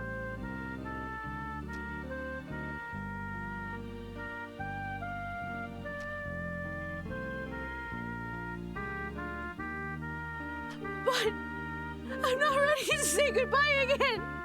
Why can't we just stay for good? Why can our time together only be brief meetings and long farewells? What if we're saying goodbye forever?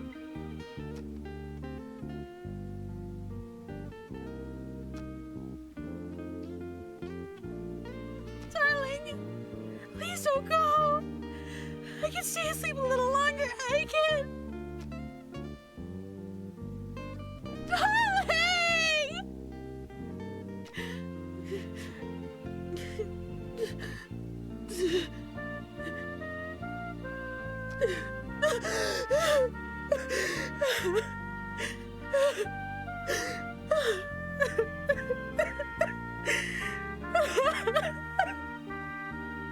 Darling, thank you for giving me a dream wonderful enough to remember clearly.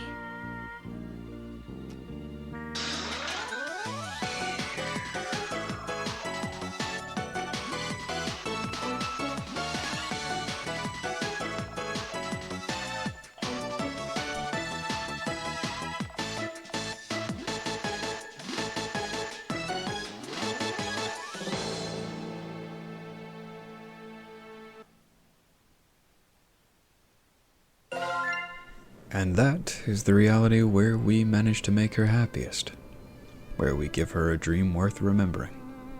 But that is the end of our available realities, and the end of our many second dates. Hold on, sorry. This whole being split across multiple realities nonsense is giving me a wicked migraine. Give me 1 second.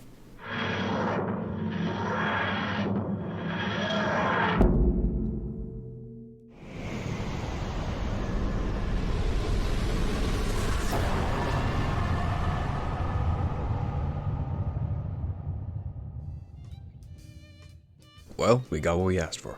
Another girl to date, plenty to do on that date, and plenty of ways for that date to pan out. But with that, we are now officially done with Sucker for Love. Oh, come on! What could I have possibly missed? I'm sure I got like every ending. Look, I missed nothing. Huh? Oh no.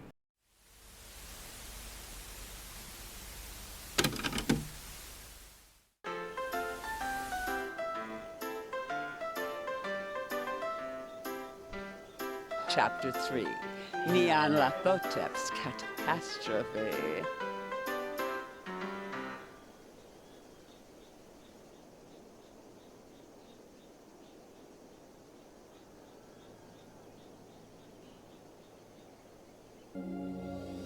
Fear of the unknown is the single strongest fear of mankind. Terrors from beyond the borders of knowledge.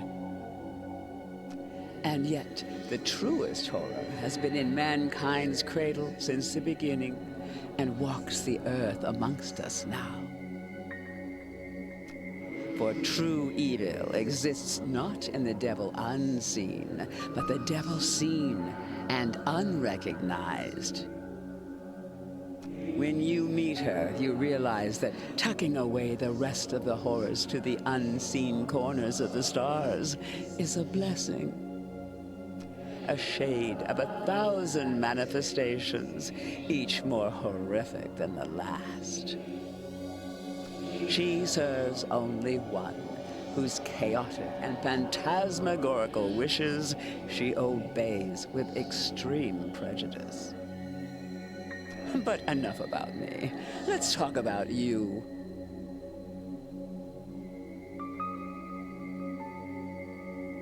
Well, well, well. You're the one that Ln'eta calls darling and that Esther calls dearest, aren't you?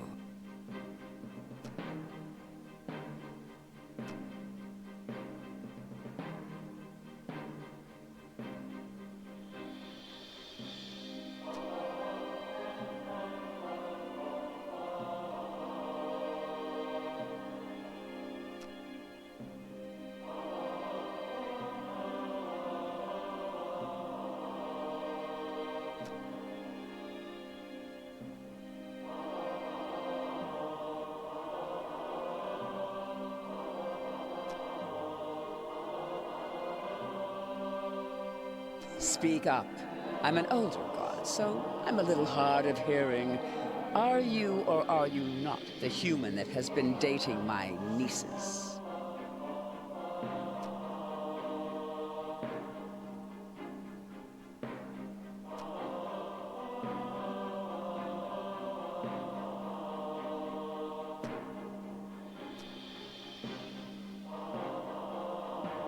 Good. Would you like a cup of hot tea? A cold glass of water? You've been through a lot. I just wanted to ensure you're at ease for now.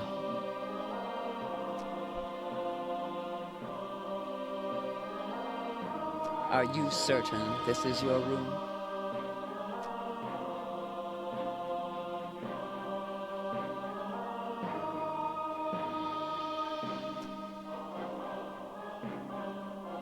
Who am I? I am the obscure, the unutterable. I am the clawing chaos. When mankind pushes out into the unknown, I am the unknown that pushes back. But just like my troublesome nieces, you can just call me Auntie Nyan Nyan.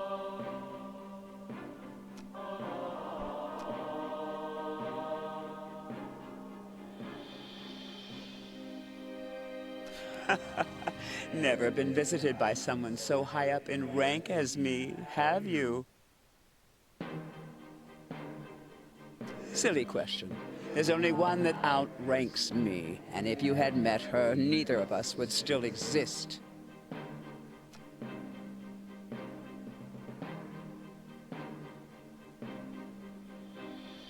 My, you're still holding on, eh?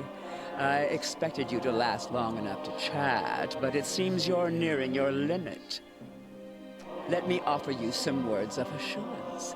I'm the last outer god you'll ever have to see.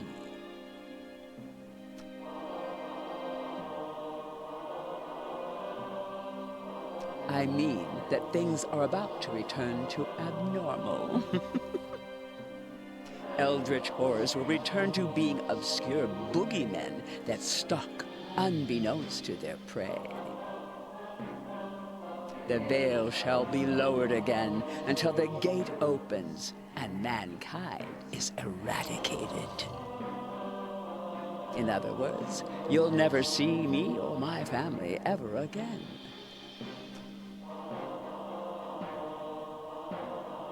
Did you know that even amongst gods there are things that are strictly taboo?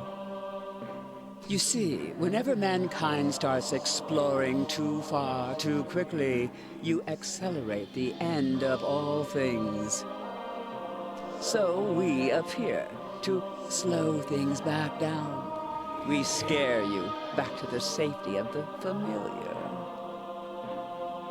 We whisper evils and destructive mantras to the most dangerous of your kind, to ensure progress slows. Because the longer you stay afraid, the longer you live. To put it simply, once mankind isn't afraid of us anymore, everything will come to an end. Humans are doomed to explore, and once mankind makes the last discovery, once mankind reaches the edge of the map, you'll fall off. So if there's one thing that is certain amidst this infinite cosmos, it's that for all of time, our relationship is shepherd and livestock, as we set the pace to the slaughterhouse. In that context, outer gods and humans being romantically involved is beyond taboo. It's upsetting the natural order and is a conflict of interest, to say the least. Now, all of this I can forgive because my troublesome nieces led you astray. I know you didn't mean to participate in such a grave taboo, right? Good. Then we can work together to ensure it'll never happen again. You're familiar with these books, yes? I had one made for just this occasion. Do what needs to be done. Perform the Banish Mu ritual.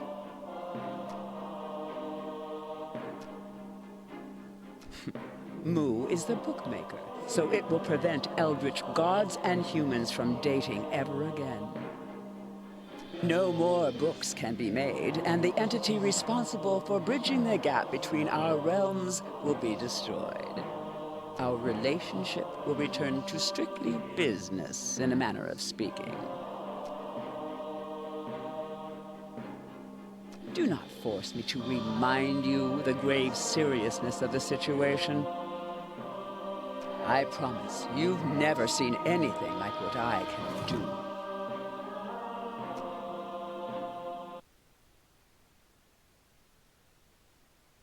After being assaulted by a cat lady's monologue mere moments after we wake up in this new, strange reality, we get to work banishing Mu, the entity who's responsible for making all of the books that we have used across our past dates, and who is also, by extension, responsible for all of the devastation that we wrought upon those realities. With no other choices available to us, we have to perform the ritual to permanently close the doors connecting the eldritch gods to our realities. But wait a minute. Black fire in total darkness. That's not just an offhand comment. Those are instructions. Has Moon given us a way to fight back? There's only one way to find out. By setting the black fire candles alight, turning off every other light source in the room, and praying that Auntie Nyan doesn't notice anything's up. We check the book and find the secret that Mu is hidden within, our weapon against this eldritch god. So let's take a look and see how we can defeat Auntie Nyan.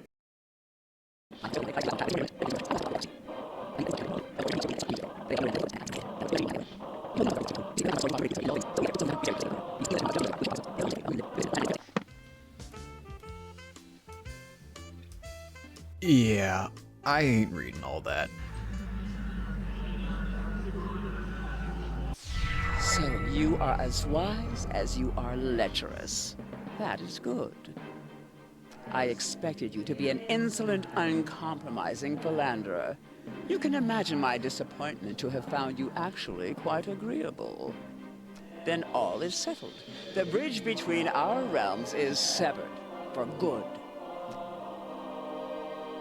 This may look like your room, but I promise that you've traveled a long way from home. Far enough so that you will find it quite impossible to return.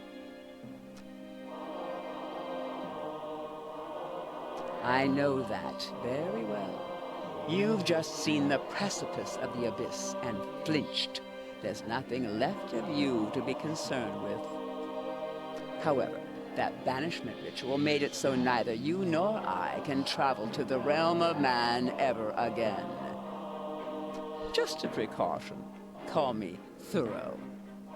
You will stay here, where I can keep my eye on you, where any romantic escapades of yours will not endanger us all. Rarely do I bother myself with the affairs of humans, but it was a smooch, wasn't it? The treasure for which you traded your life how many times? Curious. Then allow me. Is this sufficient? That's all you need to smooch me, right? 3 hearts and a big glowing button. I am well versed in human courtship, but am curious as to what made my nieces bicker over you so incessantly. Now that you don't pose a threat. Now then, come to me, human. If you don't mind smooching an old cat like me.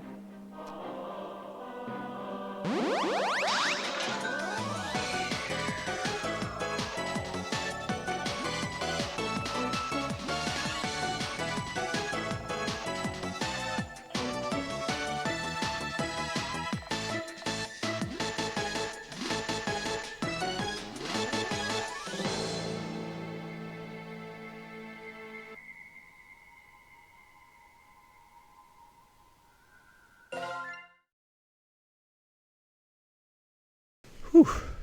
Sorry about that. The only coffee maker around for miles is at the end of all of time and reality, you see, so I was feeling like a cup. And now that I got some coffee in me, and I found this gun, we can get back to it.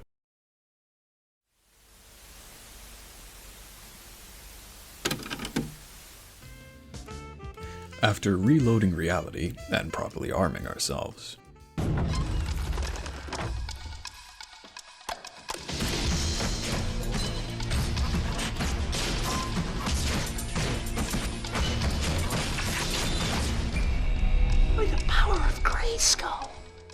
we instead push on and attempt to banish Auntie Nyan Nyan.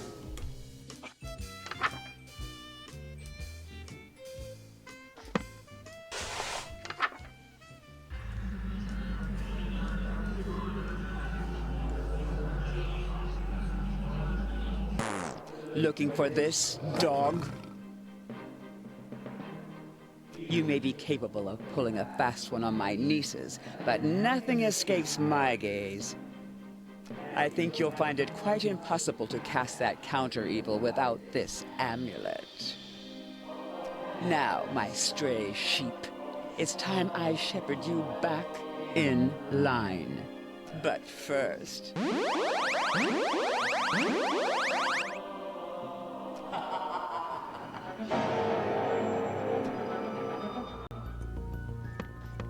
Well, shit. Not really surprising. That would be way too easy, wouldn't it? We have no other options now but to try and use Moo's countervails to try and keep us alive long enough to find a way out of this nightmare.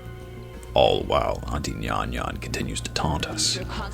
Our body begins to fall apart, a curse eating away at us until we are nothing. A creature of pure pain screeches outside our apartment, piercing our very mind, all while we are forced to rip tentacles that spew forth from our mouth. As shadowy entities try to take dominion within our safe haven, we must desperately attempt to counteract them.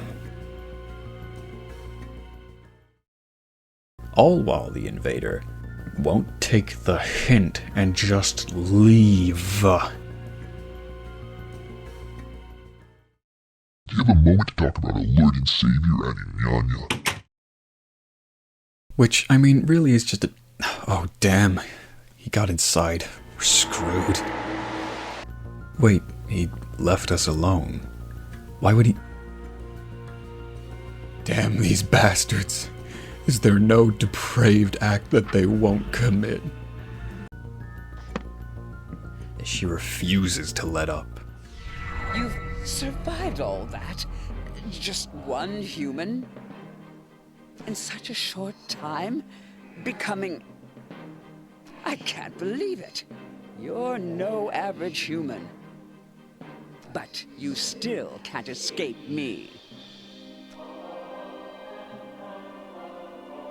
The ultimate wrath of the clawing chaos is upon you. Hold fast and prepare yourself, dog.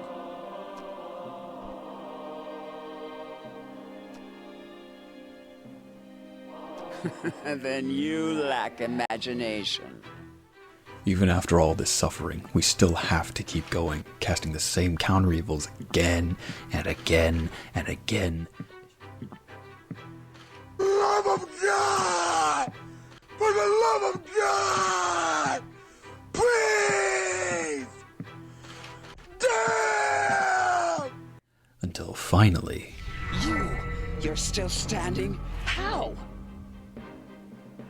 In fact, the longer this has been going on, you've seemed more and more resolved. It's not possible. There's no emotion stronger than fear, and no fear more powerful than fear of the unknown.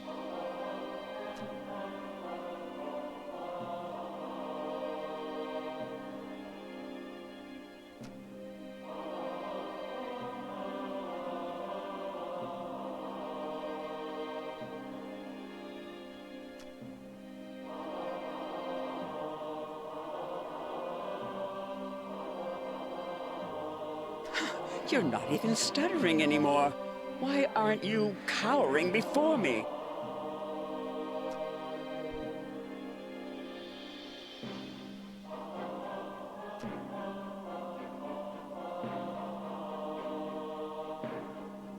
It can't be.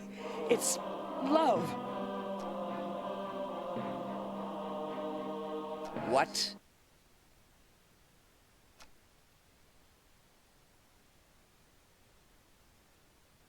Ridiculous! You're saying pure lust is keeping you from being scared of me?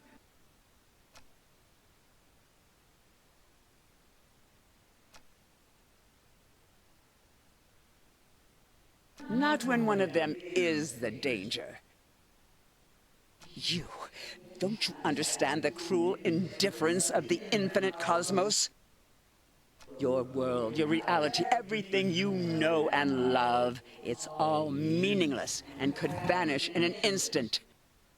Even as we speak, your sun spins around the precipice of terminal oblivion.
It can't be. You think you can turn the tables on me?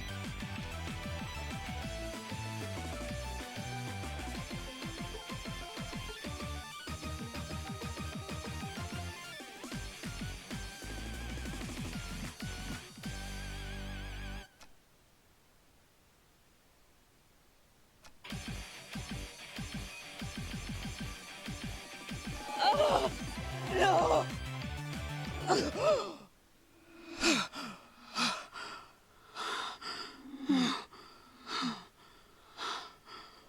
Oh. He escaped from me. A human, too lustful to fear anything. Could such a thing even exist? What horror! As soon as any of us dreams again, he undoubtedly will return to haunt our hearts once more. Oh, I'm never getting a good night's sleep with him on the loose.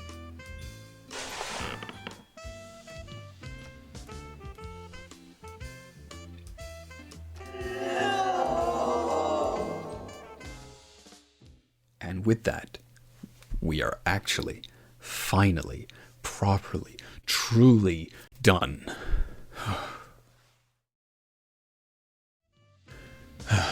Look, every joke aside, with everything this game has to offer finally out of the way, I can finally give my thoughts on the game. Sucker for Love is a game that does a fantastic job of blending both adorable characters, dating sim mechanics, and uncomprehendable horrors all into one great package. Whether it's tentacles, insane maniacal tsunderes, or why not cat women that pique your fancy, Sucker for Love is well worth the purchase and well worth the time. It isn't fairly long, but it has a lot of fun moments and content to offer for its length and price, and plenty of things that I didn't include in this video, for the sake of time, if you can believe that. It can be bought on Steam, so if anything here piqued your interest at all, I would definitely recommend checking it out. Wait, what? No. I'm never free, am I? Well. Outside of that, the developer for the game, Akabaka, is pretty active on their Twitter, showing off certain material for the series, planned installments, characters, concepts, and even giving pretty frequent updates in regards to the next game coming out. So make sure to check them out if you're hungry for more forbidden eldritch knowledge. But, with everything I've said finally out of the way, I'm glad to have a chance to rest, now that this is finally